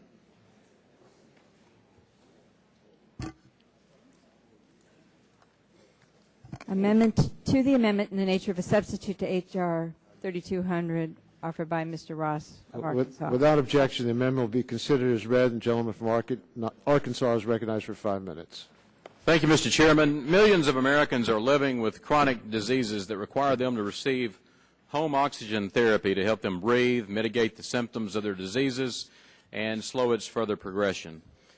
When properly prescribed by a physician, home oxygen therapy reduces adverse symptoms and improves quality of life when combined with education and monitoring. Often patients who must rely upon home oxygen services are elderly and have several comorbid conditions such as dementia, congestive heart failure, and arthritis. Some patients may be too ill to leave their homes, while others rely upon home oxygen services to continue performing daily life activities.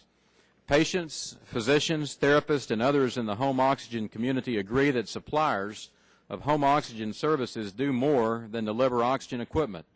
They assist patients by providing important subclinical services such as education, training, maintenance, and ongoing monitoring. The current structure of the home oxygen therapy benefit inappropriately focuses on the equipment provided rather than on the needs of beneficiaries and the necessary services provided to them. Not only would the new oxygen payment structure in my amendment mirror that applied to other Medicare providers, but it would also address many of the concerns historically raised about the benefit by requiring specific covered services and data collection through cost surveys. Over the course of August, I have continued to work with various stakeholders, including both patient and provider groups, to make additional improvements to my amendment, which would better meet the needs of patients and provide much-needed reform of the Medicare home oxygen benefit. Specifically, my amendment would focus on the needs of the patient by mandating a minimum set of services tied to patient needs and link patient need to reimbursement and a strong set of patient protections. Provide for greater cost transparency and link payment to patient need. Eliminate the flawed 36-month rental cap in a manner that is designed to be budget neutral based on the current Medicare payments for home oxygen. Strengthen the Medicare program integrity by enhancing the tools that Medicare would have to combat fraud and abuse. And most importantly, my amendment is designed to be budget neutral. I would like to ask for a commitment from the chairman to try and address any outstanding issues that CBO has raised regarding the budget neutrality language so that we can work toward inclusion of this amendment in the final health care reform bill. But because this issue, it's designed to be budget neutral, Mr. Chairman, but because some questions still exist with CBO, I would ask that you work with me to get a meeting with CBO so we can determine exactly how they're going about scoring this and how maybe we can resolve that issue, because it's time for us to address home oxygen therapy in a much different way than we have in the past. It's much different than delivering a wheelchair, a walker, or a bed to someone's home, and it should be treated differently, and that's what we're trying to do in this legislation. But certainly, as you well know, I'd like to see it be budget or deficit neutral in order to accomplish that. So, gentlemen, yield to me? To the chairman. I yield to the chairman. I thank you very much for yielding to me. I certainly want to work with you to try to make this budget neutral and to meet with the appropriate people at the Congressional Budget Office so that we can try to find out why their interpretation is so different than the one the author has of you, Mr. Ross, have of this amendment. So let's work together on it. Mr. Chairman, I appreciate that, and I just want to heighten the awareness that this is a huge issue. It's a real problem across this country, and it's something we need to address. I think we've got the principles on how it can be addressed and made better for the patient. But certainly, I want to ensure that it's deficit neutral, and I appreciate the chairman. Mr. Ross, would you yield? Was gentleman yield? I yield to the gentleman from Nebraska. Thank you, Mr. Ross. I support your effort here. I've talked to our oxygen people back home and understand the impact that it has on the patients. I would like to just raise the issue on all durable medical goods, taking this opportunity you provide us, Mr. Ross, where the certification ends on October 1st, and the process, there's over 50% of the applicants that have yet to have their inspections yet.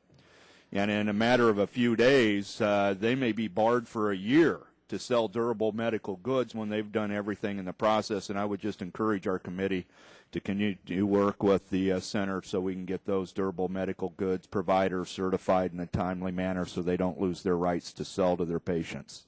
Yield back to you. Gentleman yield? Yes. I just want to, in your amendment, does this also include the issue of when you have people who are from other areas who are seeking these contracts? One of the problems that I've seen in my district is how it pushes out providers locally, and they're not able to really work closely with patients that they've worked with for years. I'm assuming your amendment will help address all those things in the future as well. We hope it does. Good. I certainly applaud your efforts, and I want to work with you as well, and thank you so much for doing that. Mr. Chairman, I yield to the gentleman from, well, I'm out of time, aren't I? You're out of time, but go Mr. ahead. Chairman, I just want to thank you for agreeing to work with me on this. It's designed to be deficit neutral. We're surprised by how the CBO scored it. Appreciate your commitment to get us a meeting with the CBO so we can figure out how we can make this deficit neutral and move forward in a way to help protect and serve patients across this country. And with your commitment, I'll withdraw the amendment. Gentleman withdraws the amendment. Mr. Barton, do you have an amendment ready? Mr. Chairman, we have an agreement with you and Mr. Green on a transparency amendment. I am not sure that it is physically at the desk. Well, if it is physically at the desk, then I would ask that the Barton-Green amendment, Barton-Green-Burgess amendment? Barton-Green-Burgess, and perhaps even Waxman amendment be considered by the committee. Clerk will report the amendment. Amendment by Mr. Barton, Green, Burgess. Section 133. Without objection, the amendment will be considered as read. Gentleman from Texas recognized for 5 minutes. First of all, Mr. Chairman, I want to thank you for agreeing. This is one of the amendments that was not on the list on either side at the end of the markup, but it is an amendment that you and I both agreed, if we could get an agreement, could be offered today, and I want to thank you for your leadership and your willingness to have this considered. I want to thank Congressman Green for negotiation, and I want to thank Dr. Burgess for his long work on this issue. This is an idea that whether you're for the pending bill, underlying bill that's already been reported, or you support an alternative plan like I do, we can all, across party lines, be for providing more transparency into our health care system. It is ironic that one of the most important things to the average constituent of ours and the citizens of the United States has got the least transparency of almost anything that is ever used or purchased. There are a lot of reasons for that, but what it means is when people decide what kind of health care plan to choose, what kind of provider to go to, what type of facility to enter, they have very little hard information on which to base that decision. And this amendment, if agreed to by the committee and if put into the base text on the Rules Committee, and if that passes and goes to the Senate and becomes law, would begin to make that possible, to get real transparency so that whether you believe in a market-based system where consumers make the choices or a more regulatory system where regulators need information to determine what type of plans and procedures to utilize, this amendment starts that process. It's a good amendment. And again, Mr. Green and Mr. Waxman and Mr. Burgess and myself have worked across party lines on it. I think most of the stakeholders with varying degrees of enthusiasm support it, and I would hope that the committee would adopt it. Gentleman, yield to me. I'd be happy to yield. I thank you for yielding to me. This is an amendment that's been worked out, as you mentioned, between yourself, Mr. Green, Mr. Burgess, and myself. It's an issue that Mr. Green has worked on for a very long time and has been the champion of it, because we ought to have this transparency. People ought to know what the charges are going to be if they go to a hospital. They need to know what the out-of-pocket costs are going to be required for them to pay before they get a service from any health care provider. We work closely with Stand for Quality, a coalition of consumers, unions, business groups, hospitals, and other providers to develop a better process for quality measures. Section 1441 through 1445 create priorities for quality, develop new measures for quality, and validate quality measures. This amendment builds on what is already in the bill, and I strongly support this amendment. I think that it's a good illustration of an example where we could work across party lines. I wish we were able to do that on the overall health bill itself. Perhaps that day will yet come this year, but if not, the majority has worked its will, and we'll see how far we go. I expect that we're going to pass a bill by the end of the year, and the President will sign it. But this is, on this pending amendment, is a good one. And thank the gentleman for yielding to me. You want to yield to Dr. Burgess if he wishes to come? I thank the ranking member for yielding. Just thank him for his hard work on this. This is a something I've been working on since the 109th Congress when then Speaker Dennis Hastert asked me to work on transparency. Former Senate Majority Leader Bill Frist was very supportive, as was former Speaker Newt Gingrich. It's been a long time in the gestation, but I think it's been worth the effort. And I thank Mr. Green, Mr. Barton, Mr. Waxman for helping push it across the finish line. I'll yield back. Mr. Green, I want to recognize you, even though you're not next in seniority, and perhaps you would yield to others. Thank you, Mr. Chairman. And this has been an amendment that I've worked with Dr. Burgess on for a good while on transparency. We want hospital price transparency. And recently, because those of us who remember during our markup in July, Ranking Member Barton had an amendment that didn't quite fit in some of the legislation and things we were working on. The amendment requires states, as a condition of receiving federal Medicaid, to disclose information on certain hospital inpatient charges and to make this information available to the public. All types of hospitals, acute care, rehab, long-term acute care, psychiatric, children's, cancer, critical access, will be required to submit that information. It further requires insurers to provide information upon a request of estimated out-of-pocket costs for certain health care services.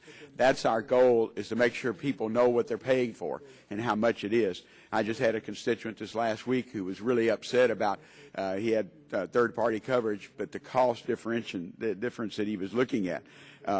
Again, this is one of the issues we need to have in this bill, and I appreciate the cooperation. Of course, Dr. Burgess, like working on it for years and working with me on it, and now ranking member and the chair. And I'd like to yield remainder of the time to, or yield to my colleague on the chair of our Oversight and Investigation Committee, Congressman Zuback. I thank the gentleman. When we had to mark up in July, we had some problems with the previous amendment. We all said we'd work on it. I'm pleased to see this amendment get worked out. I won't repeat what Gina said. We both worked on amendments through this process. But the legislation just really builds on what 34 states already require, and we have 7 other states that have a voluntary transparency for hospital costs, so you know your out-of-pocket costs. This is a good piece of legislation. Pleased to support it. I'm going to yield back to Gene because I think he wants to yield to Ms. Harmon, but I'm glad to see we can both, on both sides of the aisle, get this transparency issue resolved. Mr. Chairman, I'm glad to yield to our colleague from Southern California, Ms. Harmon. Thank you all, and I will yield to others. I just briefly want to say that this is an excellent amendment, that the tone of the debate about the amendment reminds me of this committee in years past when it was such a bipartisan committee, and I surely hope we can freeze this and use it as we discuss other issues. On this point, I think that transparency is a crucial piece of the assurance we have to show to the American people that health care reform will keep costs down. I personally support a robust public option because I think it's a market-forcing mechanism that will also keep costs down.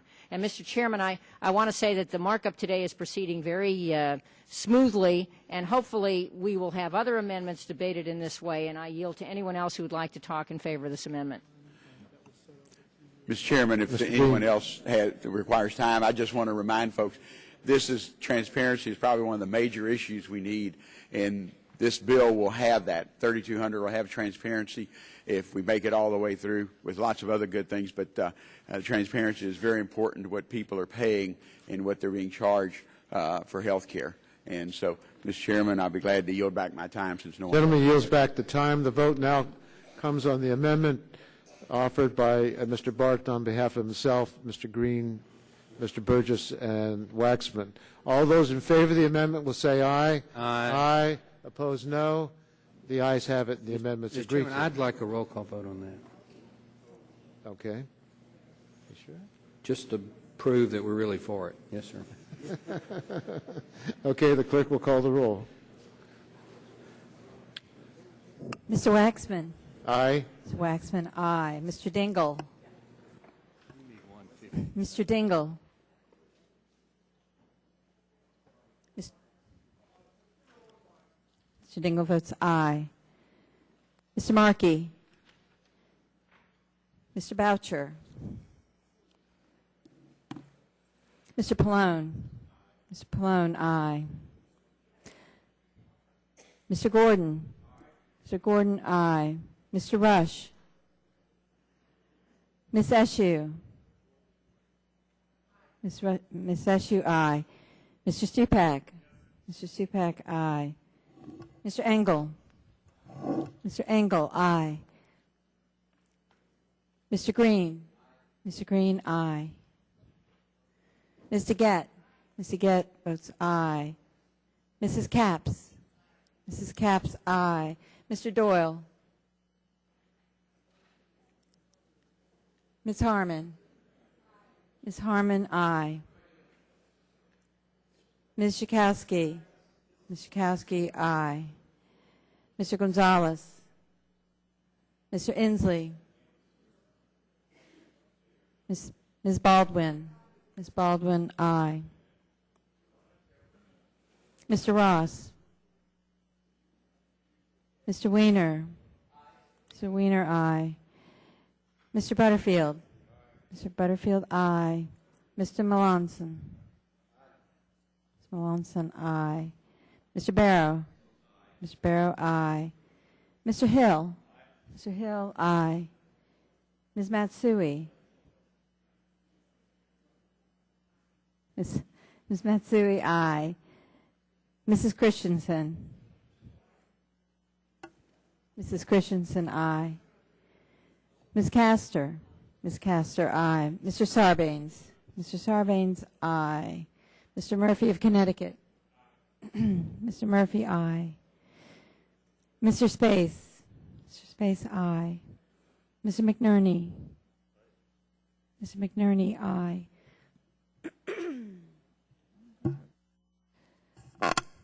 Ms. Sutton. Ms. Sutton, aye. Mr. Braley. Mr. Welch. Mr. Welch, aye. Mr. Barton. Mr. Barton, aye. Mr. Hall. Mr. Upton. Mr. Upton, aye. Mr. Stearns. Mr. Stearns, aye. Mr. Deal. Mr. Deal, aye. Mr. Whitfield. Mr. Shimkus. Mr. Shimkus, aye. Mr. Shattuck. Mr. Shattuck, aye. Mr. Blunt. Mr. Blunt votes aye. Mr. Boyer. Mr. Boyer, aye. Mr. Radonovich. Mr. Pitts. Mr. Pitts, aye. Ms. Bono-Mack. Mr. Walden. Mr. Walden, aye. Mr. Terry. Mr. Terry, aye. Mr. Rogers. Mr. Rogers, aye. Mrs. Myrick. Mr. Sullivan. Mr. Murphy, Pennsylvania. Mr. Murphy, aye. Mr. Burgess. Mr. Burgess, aye. Ms. Blackburn. Ms. Blackburn, aye. Mr. Gingrey. Mr. Gingrey, aye. Mr. Scalise. Mr. Scalise, aye. Mr. Braley. Mr. Braley votes aye.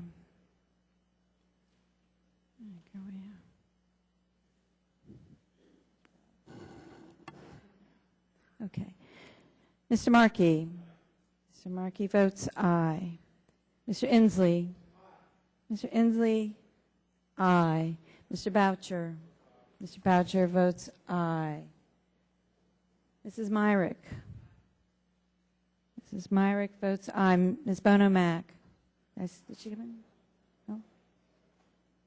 Sorry.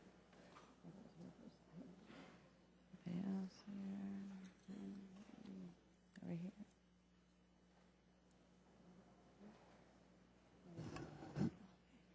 Mr. Ross. Mr. Ross, aye.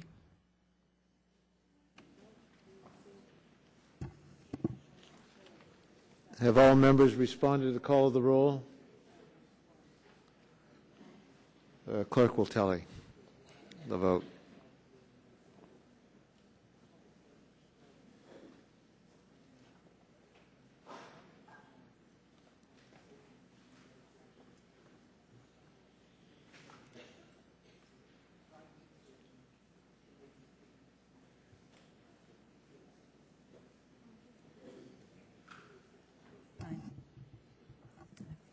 Clerk will announce the vote.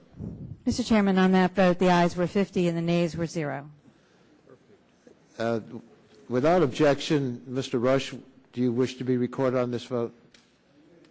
We will add Mr. Rush. Mr. Rush votes aye on the vote. Thanks. So the total would be 51 ayes and 0 noes. 51 ayes, 0 noes. The ayes obviously have it, and the amendment's agreed to. I want to inform the members of the of where we are in the markup. We have two members who wish to offer amendments and withdraw them. And oh, we do? Yeah. Okay. Well, we have we've entered the part of the markup where members will be offering and withdrawing amendments, so I can't say exactly how many. I was presumptuous to say two. The first offer and withdrawal will be Representative Space, and after, and then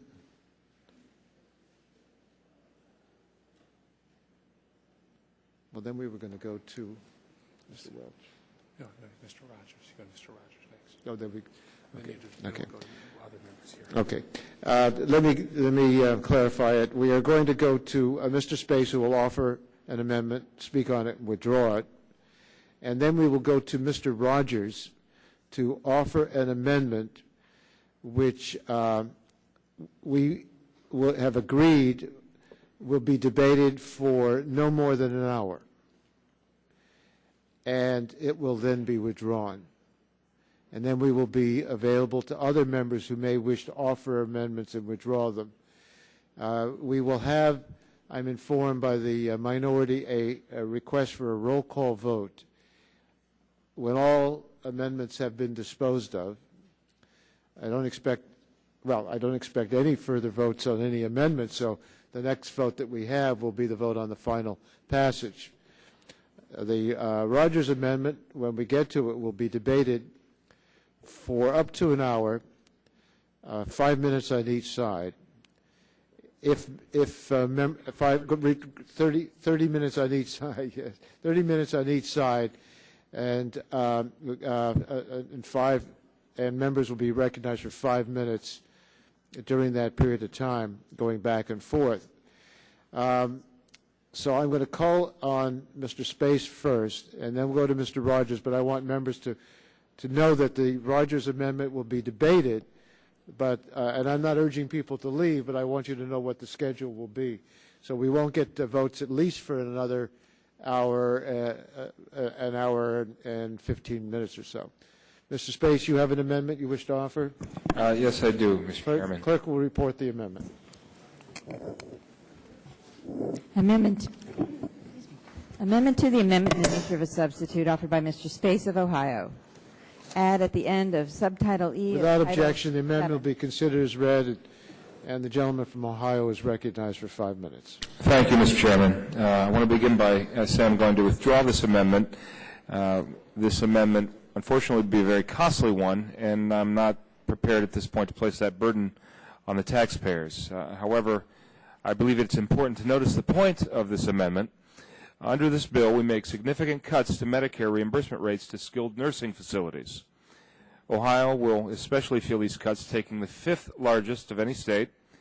And those cuts are recommended by MedPAC and are part of a difficult process of tightening our belts at the federal level.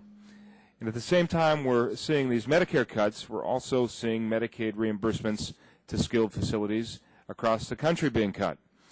As states struggle with meeting Medicaid obligations, many providers are feeling the wrath of difficult economic times.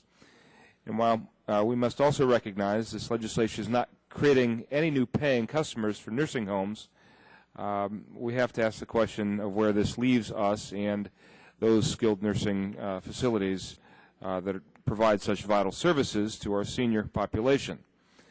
The nursing homes in my district are looking at this bill simply as a list of cuts. With their margins continuing to shrink, I fear what the impact of this bill may be. The larger issue to me is a Medicaid system in need of serious review. With states struggling to meet their commitments, at the same time the federal government takes on increasingly larger burdens, I believe it's time we take a serious look at this system, which is under immense strain. And with that, Mr. Chairman, before you withdraw, would the gentleman yield to me? by all means. I want to express a great deal of concern about the problem that you would seek to address. When we have skilled nursing facilities, they get some reimbursement under Medicare, which is being proposed for reductions for their services. And then we have, for the most part, nursing homes getting patients that are covered under Medicaid. And Medicaid reimburses at such a low level that the nursing homes find it very difficult to meet their costs. At one time, we had a law named after former Senator Boren, and the Boren Amendment required that the nursing homes under Medicaid be reimbursed to cover their costs. And that was struck over the objection of a number of us who were here at the time. It was deleted from the law in order to give the states the ability to go even less than the costs of the nursing homes to give the Medicaid population the services that they were entitled to. Now, this puts the nursing homes in a very peculiar and unusual problem. A lot of healthcare providers could shift the costs onto others that are privately insured or they're private pay patients. Hospitals do it all the time. Doctors do it all the time. But nursing homes, for the most part, if they have almost all of their patient population either Medicare and Medicaid, well, they're facing the situation where every state is reducing the reimbursement rates because of the downturn in the economy and the shortfall in their revenues. So at the time that the nursing facilities are getting reduced under Medicaid by the states, we're also talking about Medicare reductions, which may well very much be justified for a Medicare reimbursement, but it leaves the skilled nursing facilities without the ability to shift the costs and to get paid adequately. So I think we need to address, as you point out, the concern that Medicaid does not provide the reimbursement levels that are necessary for many providers, especially nursing homes, but almost all providers, to be able to see the Medicaid patients and to feel that their services will be acknowledged and adequately funded. I sympathize with this amendment. I know it would cost an enormous amount of money, and we're not ready to put that kind of money into this area at the moment. But I do want to express sympathy with what you're trying to do. Mr. Chairman? Gentleman from Ohio. Mr. Space, could I just add? Of course. I just want to associate myself with the chairman's remarks in general, but I distinctly remember the night when you were so upset about the possible repeal of the Boren Amendment because of your concerns about what might happen. And I know how hard pressed you were to try to make sure that we retained it. So I totally agree, and I think this, I know we can't deal with it now, but it needs to be addressed. Thank you, Mr. Chairman. Gentleman from Ohio. Thank you, Mr. Chairman, for acknowledging what appears to be a mounting crisis with regards to skilled nursing and elder care in this country. And based upon your assurances and your understanding of and recognition of that crisis, I would at this time withdraw the amendment. Gentleman withdraws his amendment. Mr. Rogers, you have an amendment that you wish to offer.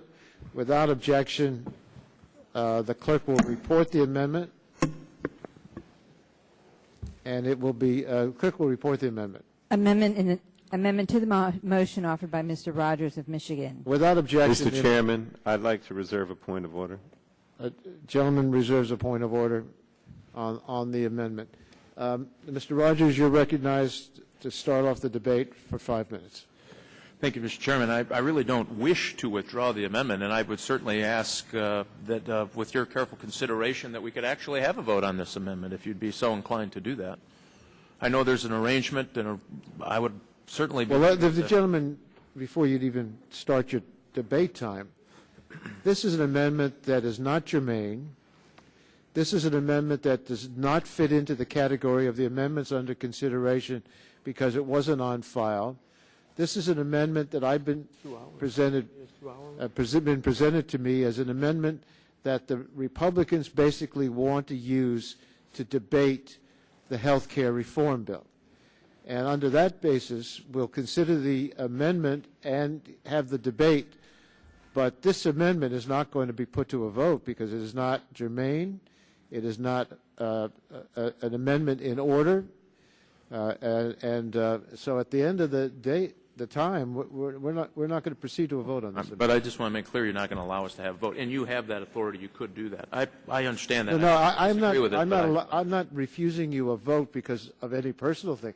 The rules do not allow a vote on this amendment. It would be out of order. It's a rule that you could waiver, certainly, if you wanted to do that, Chairman. You have done that earlier in today. But I understand. We won't debate that. That's going to be helpful. And as you said, that was before the start of my time. I would appreciate it. Gentleman's recognized for 5 minutes. Thank you, Mr. Chairman. You know, there's a great quote that I just love from Ben Franklin, and I've heard it used a lot in a lot of different debates. But he said that those who would sacrifice liberty for a little safety and security deserve neither liberty nor security. And it was interesting that in the recent months you heard that tied to quartering soldiers or due process or civil liberties. And that's really not where he got started. This was before the Constitution was written, before the Revolutionary War. He was the finance chairman in Pennsylvania on the state legislature. And there was a group of very wealthy people from the western side of the state who came to that committee and said, we think the people of Philadelphia should pay, for the first time ever, a direct tax to the state to help us in the problem that we have in the western side of the state.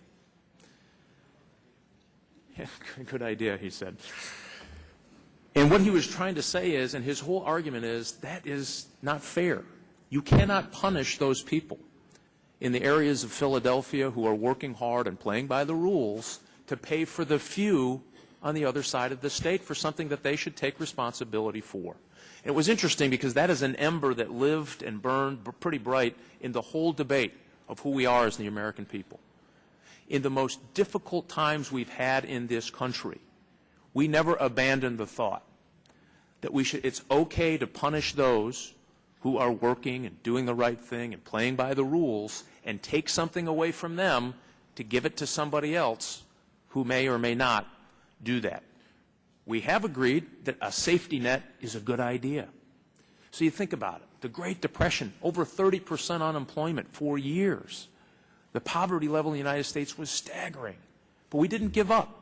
We didn't say, you know what, it's too hard. The federal government should do it for us. We didn't do that. World War II, when they were rationing sugar and rubber tires, we didn't give up.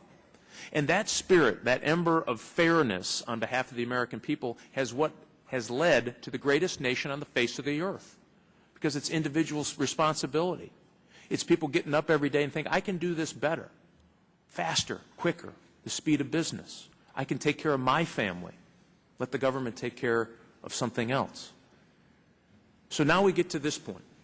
And for years and years, this debate has come up. The federal government has to step in and run your health care. The federal government has to step up and run your health care. And for years and years, once the American people get a chance to look at it, they say, no way in heck. It's not going to happen. That's what you saw in August. It's that same ember that Ben Franklin talked about. It's the same one. And what they found when they read the bill, there was 54 boards and commissions and programs to run their health care, that they had to go into a government plan. Matter of fact, the president said, you can keep your plan if you like it. And if you talk to Americans, they found that pretty offensive. That's like saying, hey, we're the federal government. If you like your dentures, we're going to let you keep it. If you like your children, we're going to let you keep it. Isn't that good of us? They didn't have the right to tell us they could keep something that we earned. So here's what we did. We went through and took line by line of the president's speech. He challenged us to bring us something. Here's one version of it, and it's a step. And it's a culmination of all the work of all these members on the committee who believe passionately that we can make an impact on health care for the better. We can control costs. We can improve access. We can do all those things without the federal government stepping in and controlling 270 million people's worth of health care. They couldn't even get 750,000 transactions right on cash for clunkers. We're still fighting about it. and we're going to take millions and millions of the most personal transactions you do every day in your life and turn it over to the federal government. That's what this bill does. It's in the bill. So what we did, and I'm going to quickly go through just a few of these. Quote from the President's speech to Congress. For those Americans who can't get insurance today because we have pre-existing medical conditions, we will immediately offer low-cost coverage that will protect you against financial ruin. Good idea, Mr. President. That's why we have had a bill that expands state high-risk pools that accepts all patients and prohibits plans from imposing coverage gaps. Guess what, federal government? You don't have to be involved between me and my doctor. Problem solved.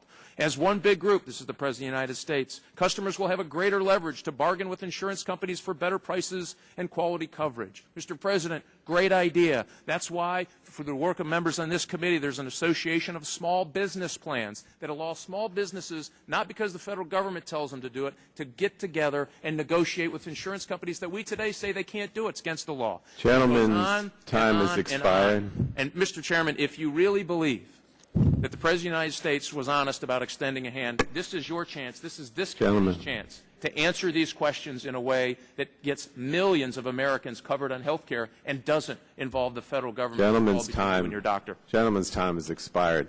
Mr. Dingell is recognized for 5 minutes.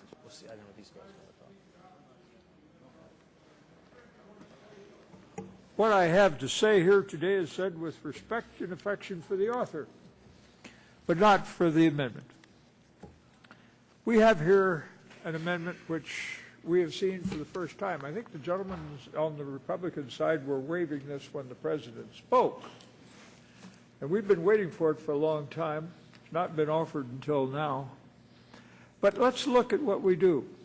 The bill before us covers 35 million Americans. We don't have any idea how many it covers, the Republican substitute covers. It improves Medicaid and maintains strong employment-based coverage for the country. We don't know what the Republican bill does, but it doesn't do that. The bill improves Medicare and ensures its sustainability. The Republican bill does not. It closes a donut hole. The Republican bill does not. The long-term physician payment problem is addressed, and they are paid, and we resolve a major problem, eliminating a 21% cut in physician services coming up. We eliminate cost sharing on preventive services. Nothing of that kind in the Republican bill. Protect Medicare for the future by extending its solvency for 5 years. Nothing of that kind done in the Republican bill. Improves the affordability of Medicare for low-income beneficiaries. Nothing done here by the Republican bill. It does much more. It enhances penalties for entities that commit fraud and abuse. It's scored by saving over $1 billion for fighting waste, fraud, and abuse. There's no such scorable savings in the Republican bill. We outlaw discrimination on pre-existing conditions or other forms of medical underwriting or writing discrimination when the and the Republican bill does nothing to address that particular problem. Now, this business about we are doing this at the wrong time. I was a small boy when we passed Social Security. Social Security was run through in the height of one of the worst depressions in the history of the world. And it has been one of the great safeguards that has preserved and protected American senior citizens throughout this depression, which started, by the way, in a fine Republican administration. So, for all of these reasons, we should vote down the amendment offered by my Republican friends, and do so with respect and affection for them, but not for the amendment. I yield back. Mr. Dingell, could I ask you to yield? Could I ask you to yield to me? I didn't hear John. Could I ask you to yield to me your time? I would be happy to yield to the gentleman who is sitting in the chair. Thank you, Mr. Chairman. I just wanted to respond to Mr. Rogers because, you know, you talked about liberty, and I think everyone here on both sides of the aisle believes in liberty and our founding fathers and what they stood for. But my concern is that as time goes on, we realize that the federal government has to step in when certain things are just not accomplished in the marketplace. We set up Medicare because seniors could not find health insurance. We set up Medicaid because poor people were not covered and were not able to access health care. And there are times when the federal government has to step in because of the fact that, you know, the marketplace is simply not providing people with options. And that's what this is all about today. I mean, we know that the number of uninsured continue to increase. And so our answer is let's set up a health exchange program, provide affordability through subsidies, through competition with a public option with the private sector, creating a large, if you will, almost like a group plan. And, you know, I don't like government intervention any more than anybody else, but the bottom line is that right now the marketplace isn't working for those people who don't have insurance, and increasingly it's not working for people in the individual market or the small group market, and that's why we're setting this up. I think that there needs to be a recognition of the fact that there are times when the federal government has to step in, not because we love a huge bureaucracy, not because we think that the federal government necessarily can do, you know, or has to do something, but just out of necessity. This is a bill that is out of necessity because of the fact that more and more Americans cannot find affordable health insurance. It's really nothing more than that. Yes. That our good Republican friends are here doing away with this amendment, with everything that justifies the existence of this bill and everything that they say we need to do to address the insurance problems and the health care concerns of our people. The gentleman's time has expired. Yes, Mr. Barton. I rise in support of the Rogers Amendment, Mr. Chairman. Gentlemen, the ranking member is recognized for 5 minutes. I want to point out, my good friend Mr. Dingle just talked about voting on this amendment, and for a number of reasons we're not going to be allowed to have a vote, and there are germaneness reasons, and there are agreements between the chairman and myself that would preclude a vote unless there was some sort of unanimous consent agreement. But if there were to be a vote, I think this is an amendment that if we studied it, members on both sides could support. I just want to go through some of the things that the President has said that he supports, that Mr. Rogers support, that are in this amendment. Let's start with the fact that what Mr. Dingle just said, Mr. Pallone just said, that every American who wishes to have health insurance in America should have it, should have the ability to get it. Mr. Rogers' amendment accomplishes that. It does it differently. It doesn't do it through an employer mandate and an individual mandate, a top-down approach that's encompassed in H.R. 3200.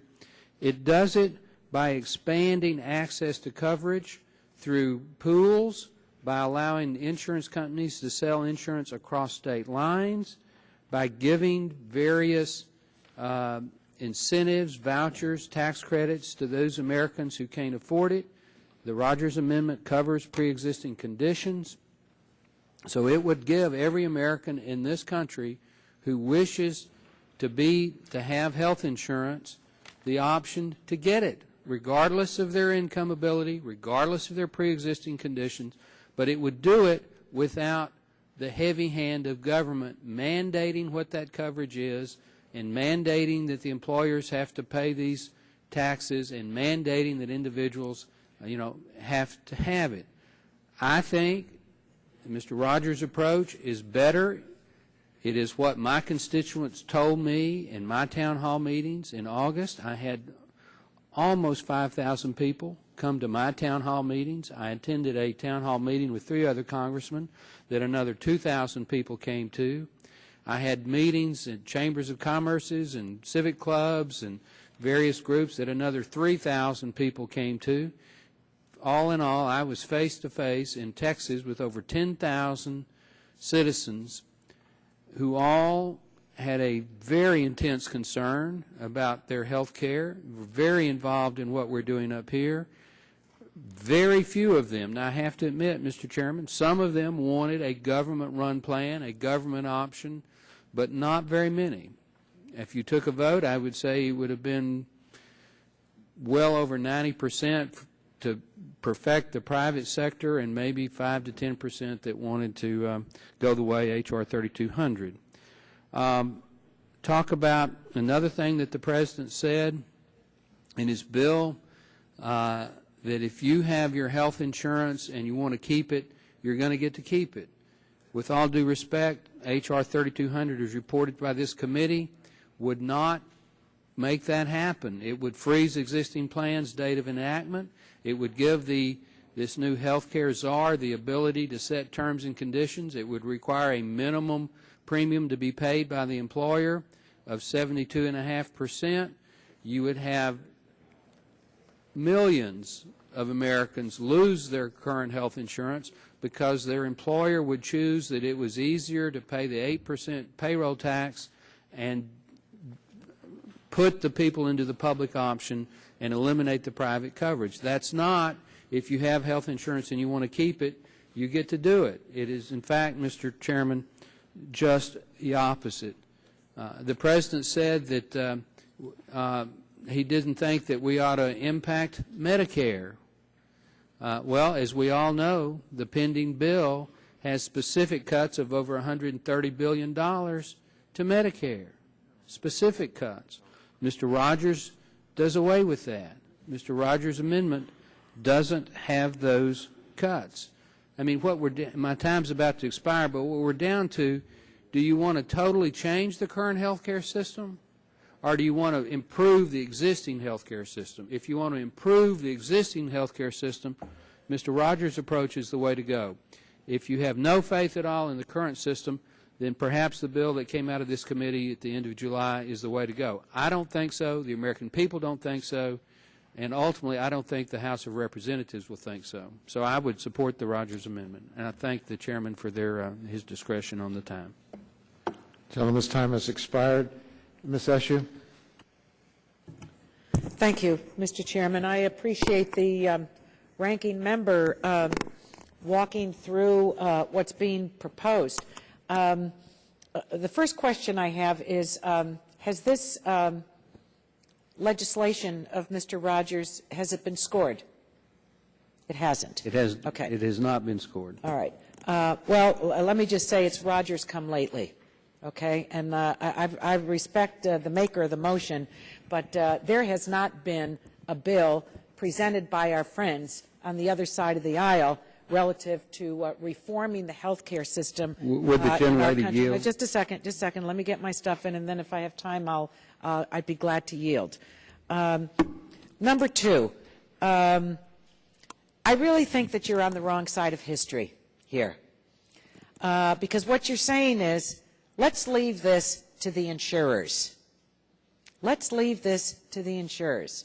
Now, there are all kinds of ideas about how to get to where we want to land in terms of cost savings, a universal system, and then bringing the costs down and holding them down. Families, the federal government, state governments, businesses, no one can sustain these costs, the cost increases anymore. But you are Pete and repeat. Let's just stick with the insurers. Let's just stick with the insurers. Look where we are. I mean, you talk about who's going to come between the doctor and the patient. It's the insurance companies that are making those decisions today, not the government. So the government is really in a role to be the referee in this on behalf of all of our constituents. That's really what this effort is about. And with all due respect to the maker of the amendment and the motion, is I think you're really on the wrong side of history. We can debate a public option. I think you mischaracterized the public option. We've added 5% plus to Medicare in this thing. And no one is forced into it. It's going to stand or fail based on premiums that are paid, just like private sector insurance plans. I don't know why you're so afraid of it. And I don't see in your what you are offering that is actually going to incent the private sector to bring about the changes that need to be made. I don't know. I mean, there are a lot of talk about trigger mechanisms. How are you going to trigger that? What's your idea for triggering that? How is this actually going to happen? So if this is a piece of legislation, most frankly, I don't think this dog hunts, because it doesn't cure what the illness is with the private insurance sector today, and the costs that are associated with it.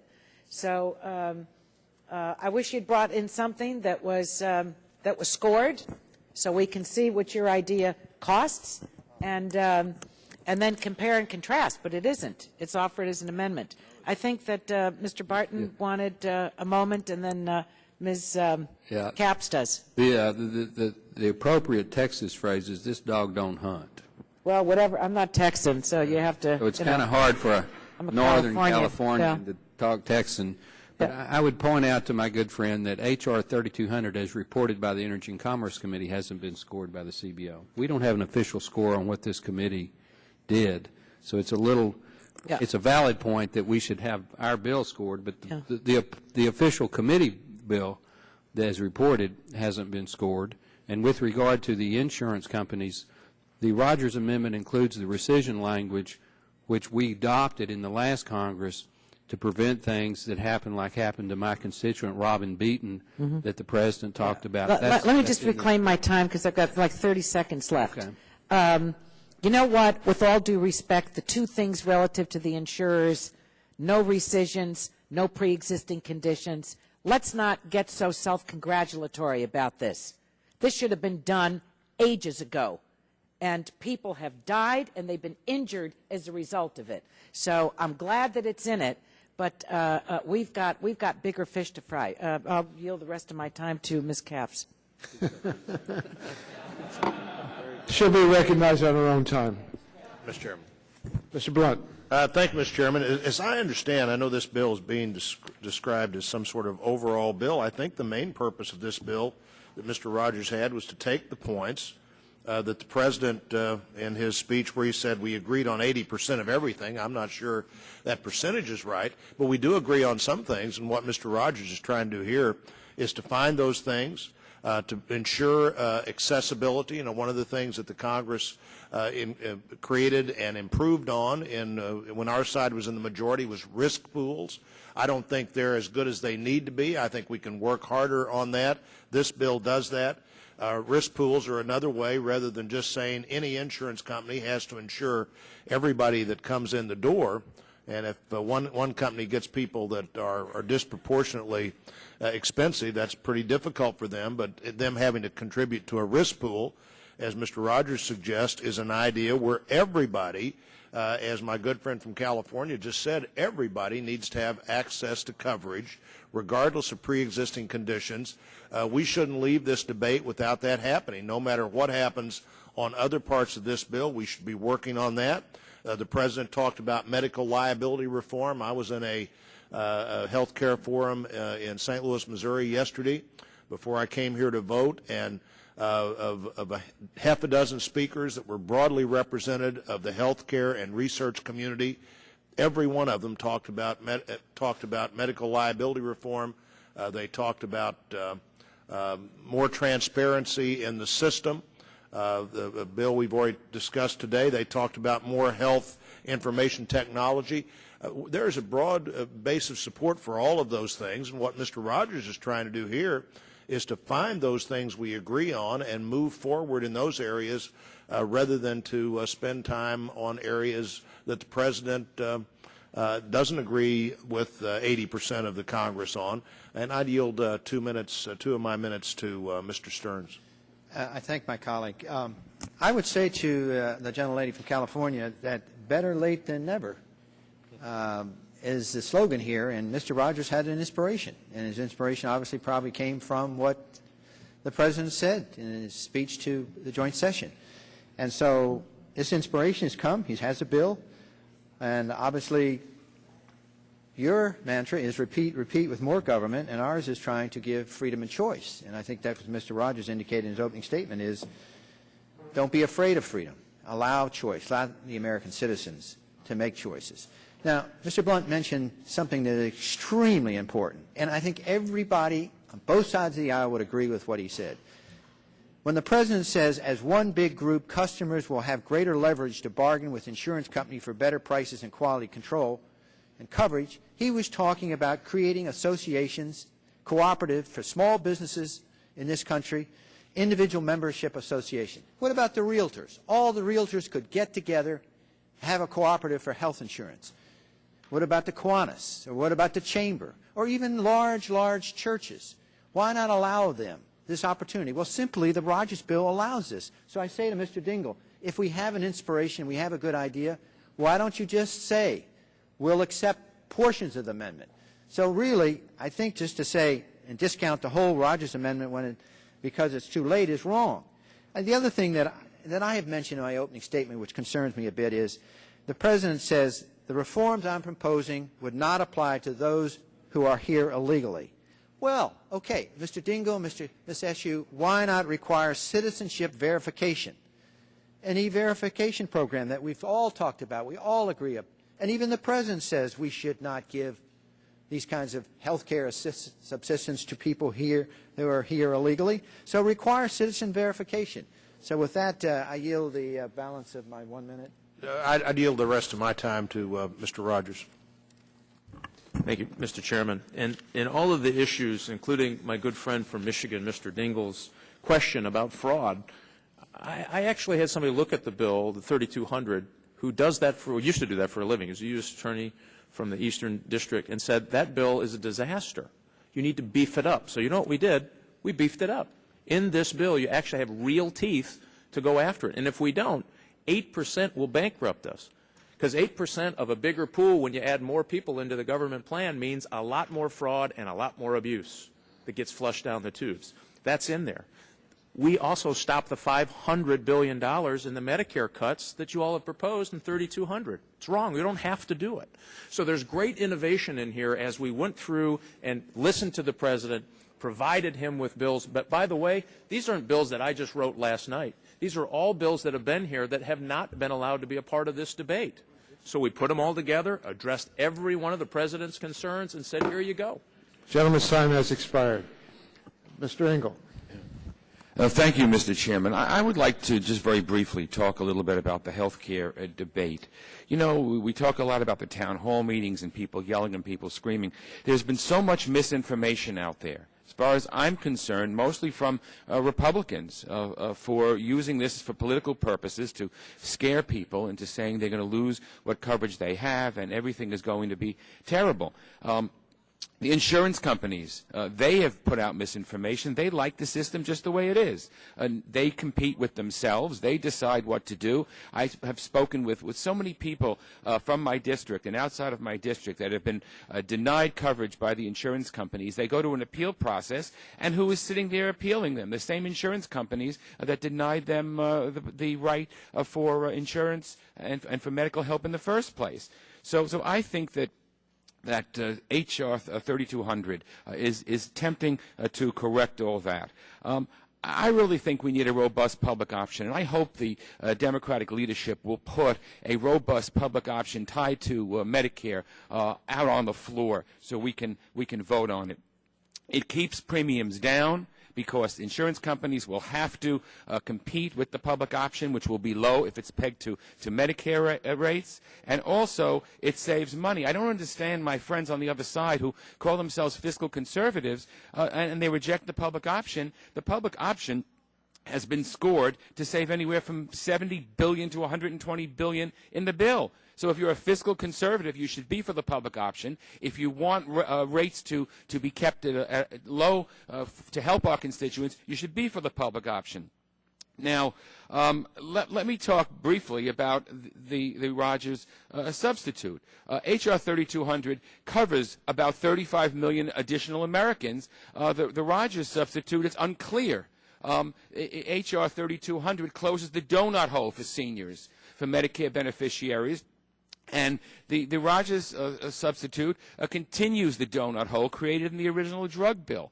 H.R. 3200 is a long-term fix to the physician payment problems in Medicare, and the Republican substitute is a 21% fee cut for Medicare physicians in 2010, and these cuts threaten physician participation and access to care. And finally, if you look at insurance regulation, our bill, H.R. 3200, offers protection from pre-existing condition exclusions, premium ratings on health status, inadequate insurance coverage. The Republican substitute is the continued exposure to health underwriting, arbitrary claims denials, and discrimination against sick enrollees.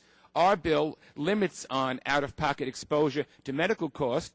The Republican substitute continues unlimited exposure to medical costs for all.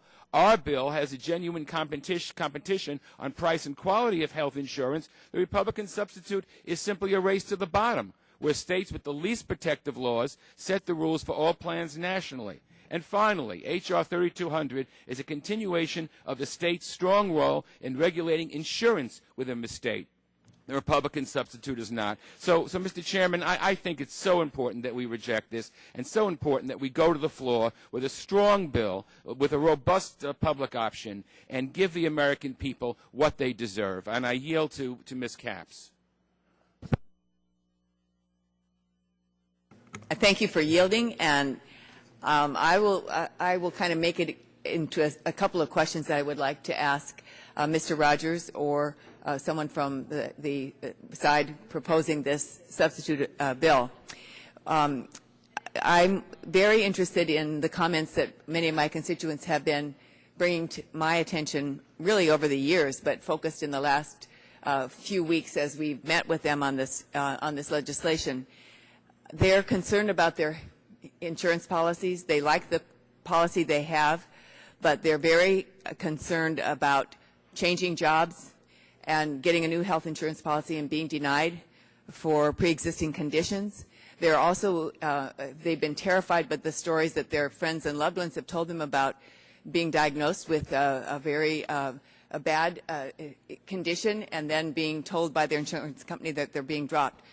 What does your bill do to address these real-life concerns of my constituents? Great questions. Thank you. First, on the rescission provision, which also the President mentioned in his speech, we actually put a bill in that is actually done by Mr. Barton, and I forget who your Democrat co-sponsor is, that they can, they'll no longer be able to arbitrarily, without proof of criminal activity or fraud, rescind your health insurance plan for any disease or sickness. That's in your legislation? It certainly is. And how about pre-existing? That would be great. How about pre-existing conditions? Pre-existing conditions we worked in through the high-risk pools. We also covered pre-existing conditions there, and also we prohibit plans from imposing coverage caps. You mean that they could not deny me That's correct. for a pre-existing? That's correct. that language is in your that language is in the bill, as well as the prohibition of plans imposing coverage caps. Will you explain how you would what would you do with my pre-existing condition? How would I be treated? I would be put into a high-risk pool? Yeah, the very purpose of a high-risk pool is to make sure that people who have those catastrophic coverage problems get taken care of. The time has expired. So I'll count you as a yes. Thank you. I yield back. Thank you. Well, I just wonder how much more people would have to pay if they're in a high-risk pool. Yeah. Maybe I'm going to now recognize Mr. Shadegg. Maybe he wants to respond to that question, but he has his time to say whatever he wishes. Mr. Chairman, Mr. Chairman, I'm next. Shimkus, then Shadegg. Well, your ranking member said to me that. All right, well, then I'll go with my ranking member. No. Could we have a colloquy on the? We have 15 more minutes, Mr. Chairman, on our side. What I told Mr. Waxman was that Mr. Shadegg would have 5 minutes, and then every other member that wished to speak would have 2 minutes, because I thought that had been agreed upon. But I would, if you want to go to your side for another. Well, it's your side's turn. Do you want us to take another time? If you want to take your side, well, I get organizational on my side. Okay, good. Ms. Harmon? Thank you, Mr. Chairman. I'm going to yield part of my time to Ms. Schakowsky. Over the break, my 27-year-old son was dropped by his insurance company. He was dropped because he had ear surgery earlier this year to repair a torn eardrum. He is an otherwise healthy person. He had paid premiums for years. He had insured all the workers in his small business as well, and yet he was dropped with no explanation. This is a very serious problem, and I don't think the Republican substitute fixes it, and that is one of many reasons why I oppose it. I worked with Mike Rogers for years on the Intelligence Committee, and I think we are good friends, and I was struck by his opening comment citing Ben Franklin about security and liberty. My view is that they are reinforcing values. You either get more of both or less of both.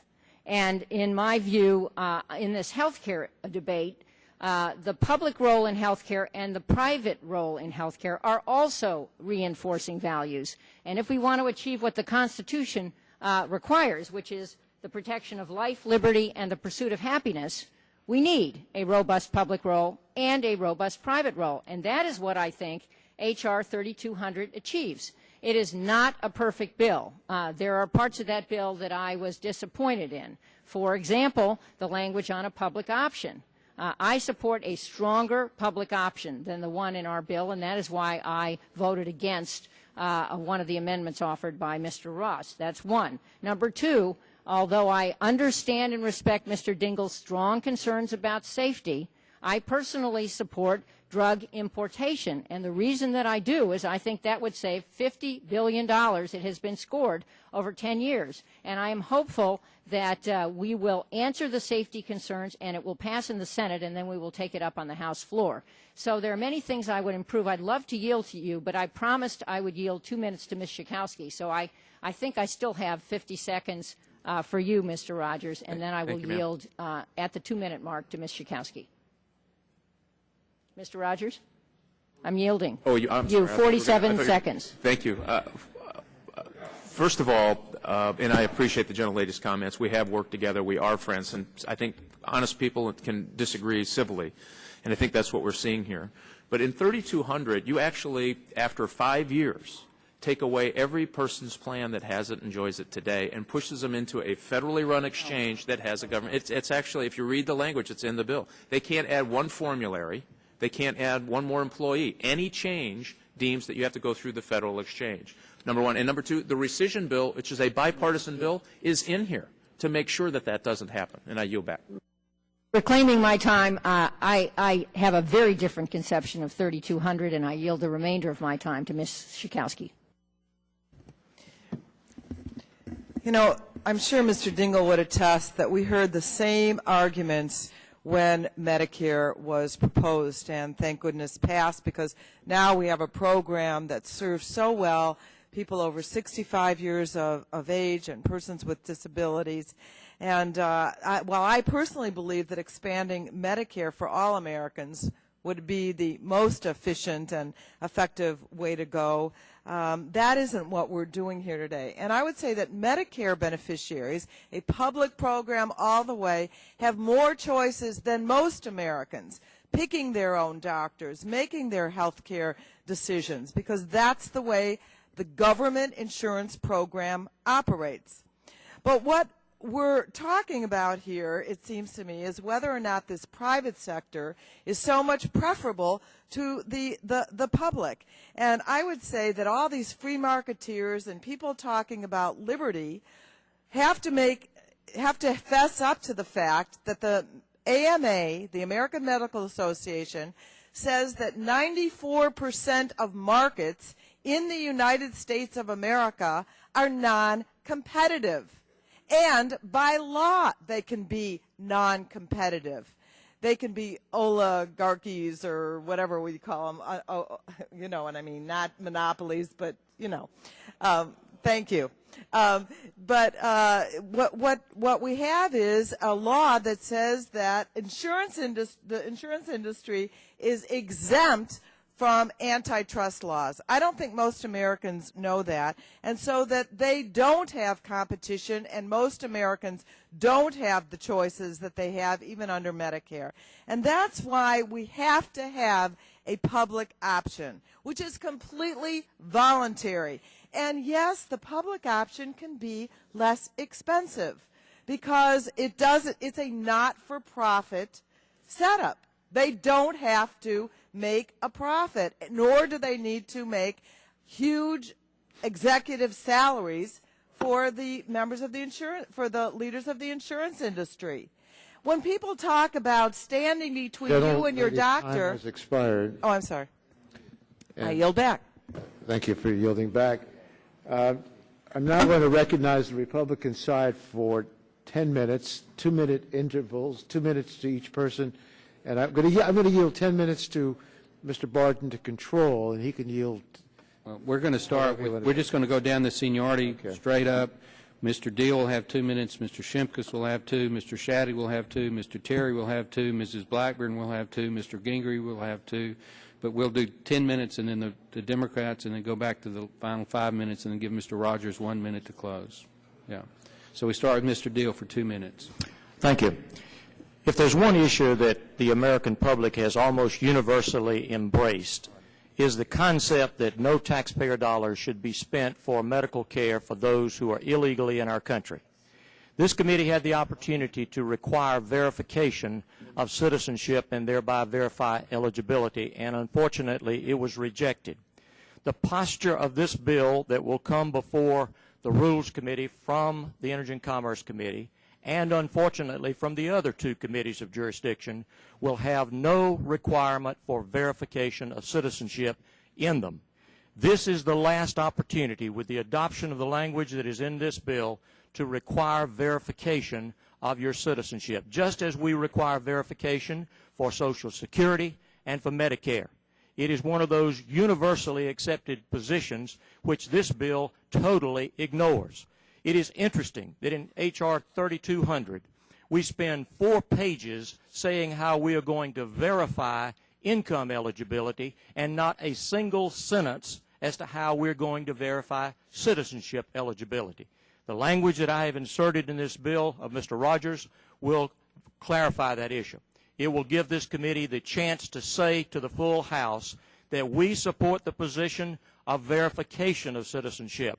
And it appears to be something that the President has at least paid some lip service to, but it is certainly something that the American public is going to pay attention to. This committee deserves to reflect that interest on the part of the American people, to say no taxpayers' dollars for those who are illegally in our country. I yield back. And then Mr. Shimkus for 2 minutes. Thank you, Mr. Chairman. First of all, on the Medicare Part D, I just want to remind people that CBO scores H.R. 3200 as an increase of 20% of premiums of Medicare D. So not only are you going to try to close donut hole, but you're going to increase prescription drug coverage cost to seniors. And my colleague from Chicago has left, and I have great respect for her. We're just very different on this. H.R. 3200 creates a public option, which, as many of us believe, and has been stated, that in 10 to 15 years, there will only be one option, and that will be the government option. And then we move to a one-payer system, and a one-payer system only controls costs through rationing care. That's why we are adamantly opposed to the public option plan. It will never compete equally with the private sector. So I, along with the vast majority of my constituents, want to reform the current system, and that's the great thing of what my colleague Mike Rogers has done. What he has done is taken the President's own words and married them with legislation not recently written. This is legislation that has been proposed for numerous Congresses. I held up three pieces of legislation, 2 of which are included in the Rogers amendment, purchasing insurance across state lines to make it a competitive market, larger pools, and the medical liability, which is a huge issue, either cost for the medical liability insurance or defensive practice payments. Both addressed by the President, both not addressed by H.R. 3200. I want to commend the Chairman Emeritus, who said we should vote on this. We should vote on this. And I would agree with Chairman Emeritus Dingell that this amendment should be voted on, so we really know where people stand on these proposals that will help us bring us closer to what the President asked, a bipartisan agreement on pieces that fix the current insurance problem. And I appreciate this time. I yield back my time. In 2 minutes, Mr. Shadegg. Mr. Chairman, it is tragic that we are now actually finally debating health care in this committee, and most of my Democrat colleagues have left. I am particularly saddened that now that we're getting down to the merits of this debate, Lois Capps has left because she asked about pre-existing conditions. Every single Republican bill addresses pre-existing conditions. My bill does, Paul Ryan's bill, Tom Price's bill, every Republican bill on the House or Senate side addresses pre-existing conditions and says every American would be covered, every American would be assured they must be issued a policy, and says that their policy could not cost more than 120% of the cost for a person who did not have that pre-existing condition. I have an older sister who's a breast cancer survivor. Do you think I don't want her covered? Every Republican bill has universal coverage. Where we disagree is on cost control. But most importantly, we disagree about the outrage in this bill. There are two things in this bill which cannot be morally defended. They are that, number one, the bill does nothing about the fact that health care policy in America today punishes the poorest Americans. How can my Democrat colleagues defend that? How does it punish them? It says that if you're lucky enough to get employer-provided care, it's tax-free. But if you're poor and you work for an employer that doesn't offer you employer-provided care, you lose. You lose. Tough luck. Suck it up. You got to buy it with after-tax dollars. That's just morally wrong, and I've been fighting it since 1995. The second outrage in this bill is an odd one, because my Democrat colleagues fought this outrage back when we had the Patient's Bill of Rights. Current law in America says that if an employer-provided, ERISA-governed plan injures or kills you, they're immune from damages. They pay zero. Democrats wanted to fix that when we were doing the Patient's Bill of Rights. In this bill, 3200, extends that immunity. Mrs. Corcoran's baby is dead, and the Corcorans lose. That's not morally defensible. Mr. Terry. Thank you. And I heard from my constituents that they're concerned about the debt load that will be placed on all taxpayers in future and outlying years of this plan. Not the Rogers, because this plan helps control the costs much better. But in the discussions here, what are we afraid of with the public plan? Well, my constituents are concerned about the decisions that the government will make and how accessible they'll be to differences with the people that are in there. And we hear about how this isn't a roadmap to a public plan. But let me tell you why I fear, because I agree with some of my constituents that I love my country but fear my government. Now, one of the reasons that this is not honest competition or fair competition when the government's involved, and that's the government gets to be the bully here. They get to write letters to the insurance companies and say, give me financial information, including executive salaries and costs of meetings off the campus. And they ostensibly, then the insurance companies, have to turn that over. But yet, if they were demanding the same information from their competitors, the Justice Department would be sending out indictments, not subpoenas. That's the power of government here. Then secondly, in this plan, the government sets the prices, and it's a Medicare plus 5%. What are we concerned about? Well, that's still about 15% less than the cost of doing business. And you can't transfer all of the costs over to the public sector when you're running it out of business. The other fallacy here is the overhead. The reality is that this government agency, the new Commission on Healthcare Choices, gets to hide the majority of its overhead costs through other administrative other administrative areas. So it's not really fair competition. And a lot of the private sector and health insurance is not for profit already. And so we really aren't doing anything but just giving the government carte blanche control over 17% of our economy. And then Ms. Blackburn for 2 minutes. I thank the ranking member and the chairman, and I do support the Rogers Amendment. And I commend the gentleman for pulling together lots of good legislation that the Republicans have brought forward. putting this into one bill and showing how it answers what the American people are looking for in health care. One thing that we have learned from August is that the American people do not want a government-run, government-controlled health care system. And another thing we have learned is that they are not in support of H.R. 3200 and the public option plan. And with good reason there, as Mr. Shadig was just saying, when you look at what has happened, either your insurance costs are going to go up or you're going to get a tax from the federal government when you look at public option. And that really puts consumers in a catch-22. They don't want that. What they want to see is the cost of health care come down. And so having a piece of legislation before us which presents patient-centered, free market-oriented options that can address the needed reforms is absolutely vital, and I commend my colleagues on the Republican side of the aisle for working together today, and Mr. Rogers for his leadership and for getting that done. Is it important to cover those with pre-existing and chronic conditions? Absolutely. This legislation does that. Is it important to make sure that insurance companies don't drop individuals?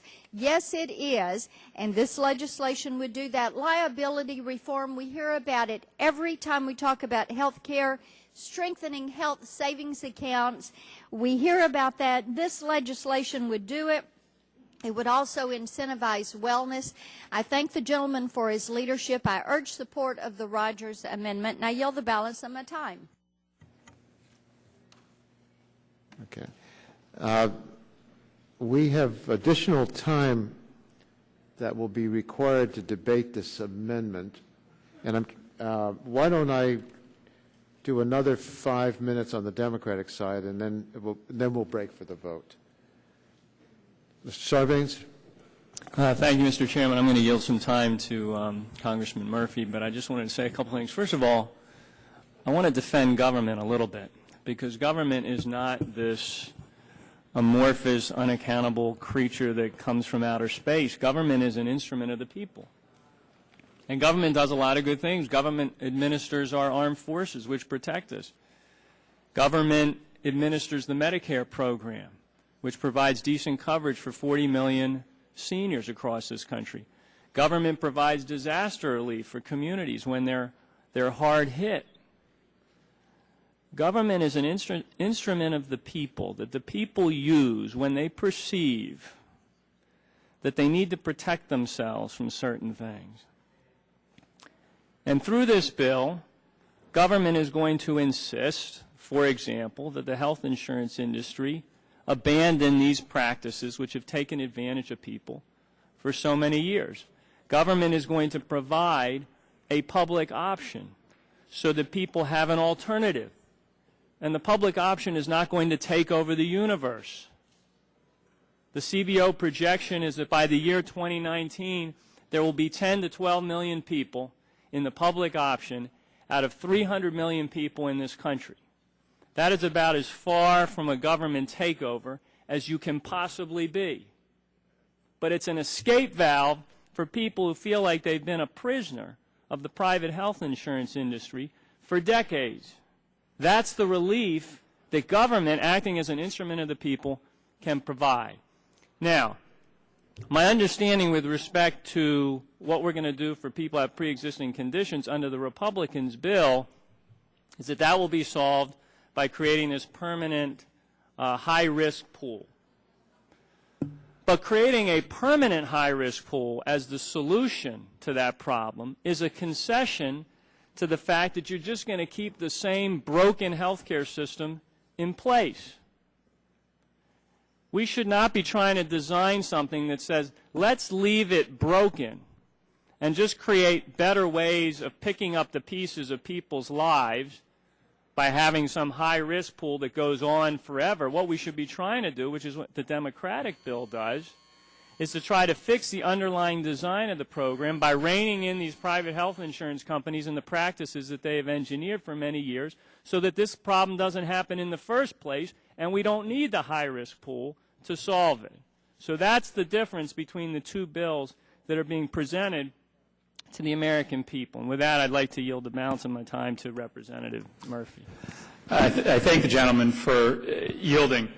You know, we had 12 years of experience when our friends on the Republican side of the aisle controlled this House on what the effects of tweaking the existing private insurance market are.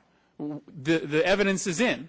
If you rely on the basic foundation of our existing private insurance market and just try to change it here, as this amendment would do, you get less liberty, you get less freedom, you get higher costs. Why is that? Let's look at a very personal experience. We all had town hall meetings as well, and we heard dozens, hundreds, thousands of stories like this one. Woman in my district, single mother, has a very sick child. She's in danger of losing her job, and she knows what's going to happen when she goes out into the job market. She's not going to be able to find another job because a potential employer is going to look at her and her sick child and understand that that's going to cost them more money than they can bear in the new insurance costs. Gentleman who lost his job because he had gallbladder cancer, lost his job because of his illness, now taking almost every dime he makes through his unemployment checks in order to pay for his cancer treatment. What kind of freedom is that for that woman, for that gentleman? What kind of liberty is that? The fact is Mr. Sarbanes, I think, very appropriately laid out for us that whether it's the public option, whether it's a federally regulated insurance exchange, government intervention into a very broken marketplace adds liberty, adds freedom. The shackles of a badly run private market can be just as onerous as those placed on individuals by government. I think that this approach by our friends on the Republican side, just yet another minor revision to a very broken existing private health care system, doesn't add liberty, it takes it away. And I'd yield back. Gentlemen, yield to me. I would. I just want to underscore the fact that if there's a market failure, government has to step in. People had their insurance through their jobs. That meant when people who worked all their lives retired, they didn't have a job and they didn't have health insurance. So government created Medicare. We have now a failure of the private system, health insurance system, to cover everybody. Because if you're sick, they don't want to cover you with an individual policy. And not only that, if you can't afford a policy, you're out of luck. If your employer doesn't provide you with insurance coverage, you usually can't get it because you have a pre-existing condition or you can't afford it. In this area, as in the environmental area, government must be there to make the market work, to take care of people, to make sure that they get what's due them as people. So I want to underscore the points of my two colleagues who spoke previously. We have now on the House floor a series of votes. We'll go and respond to those votes. After the last vote, I'd request that members come here. We're going to have a limited amount of debate on the pending amendment. We'll take up a few other issues, and then we'll go to final passage.